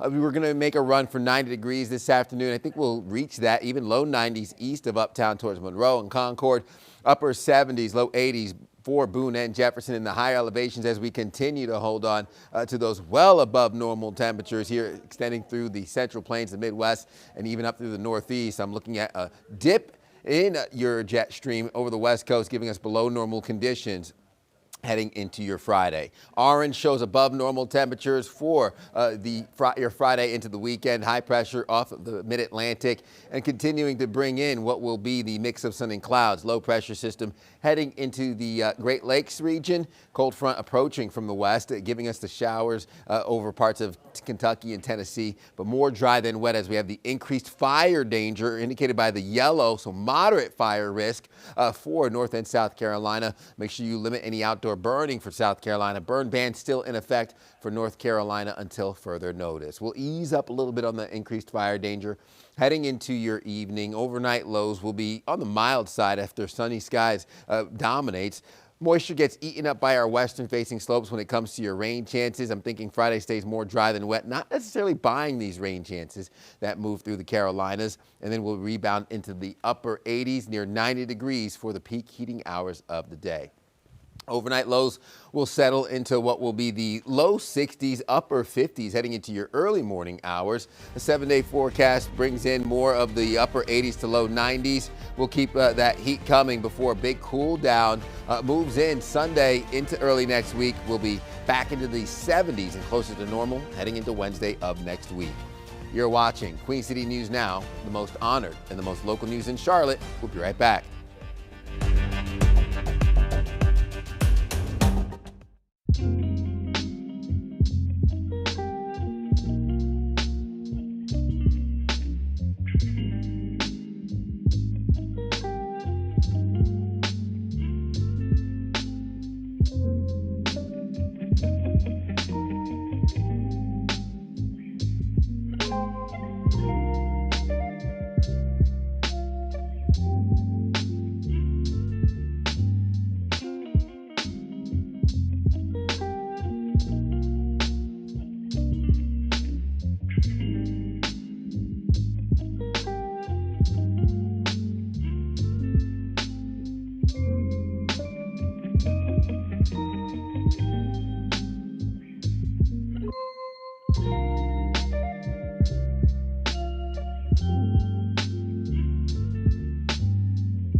Taking a look right now, one last check of that pinpoint weather forecast. Near 90 degrees this Thursday afternoon. We'll have partly cloudy skies, some good sunshine. Could break a record today before we keep the heat coming into your Friday and Saturday. Low 90s into Saturday, and then we'll cool down second half of the weekend into early next week. I'm looking at mid-70s Sunday, low 70s Monday. Then we're going to have sunshine return, and then sitting back into those mid-70s by Wednesday. For some reason, I said Monday, and I got that song stuck in my head. I met that girl on Monday. Took her for a drink on Tuesday. Can't say the next line. Nope. All right. That's where it ends. You know what? This is just about the right time for a story out of Poland. It's been a while since we've had a Polish story. Wait. I need more context. Hold on. A humanoid robot is seen right Wally, there. slow down. Chasing a group of wild boars through Warsaw. Wow. This has gone viral. Edward, by the way, a robot. That's Edward right there, chasing after the boars. He follows them through the streets until they're seen disappearing into the woods, ending Edward's foot chase. The humanoid has been seen walking around cities in Poland in the last couple weeks, shopping markets, trying to get on the buses, even visiting the Polish Parliament. I can only imagine, like, just in my head, he's like, wait, boars, I want to be your friend. Come back, please. He's like, oh, look, running Polish sausage. That's got to be. No? I mean, that's... They call it kielbasa. My master said he wants kielbasa. Kielbasa. Kielbasa. I thought that it was And then being with used. the wave at the end, like right here, where is it? He's like, okay. Bye. Yeah, look at that. That's like a hope you find your dad. Bye, boys. Hope you find your dad. That's exactly kind of what it sounds like. Oh, my God. No. There you go. Now, if you have your news bingo card and you wanted to check off the Polish story of the day, now you can check that square. So, there we go. All right, let's get over to Liza Mahad, Check with Positively Charlotte. Liza, happy Thursday morning. Happy Thursday. I loved him. He was great. Like that little robot, he was almost like a little shepherd. I feel like he was a shepherd. Maybe. And that was beautiful. But we've got some fun things coming up today. Alicia is out on the scene at Stereophonics, so she's going to give us the update on the most Tony-nominated play of all time. So, you know, it is pretty exciting that we've got him here in Charlotte. And then also, we're going to learn how to make pasta today. Yes. So we're getting to our Italian What? roots. Sign me up. Yes, right? Do you need 4 more helpers? Yeah, I do actually. I was like, man, We're professional taste testers. Yes, I am. Yeah, and you know what? I just needed 8 extra hands. So Okay, we got you. You guys should join me. We got you. Gimme, We're out gimme, of time. Have a great Thursday, guys. See you tomorrow at 4.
Well, it's the most Tony-nominated play of all time, and now it's right here in Charlotte.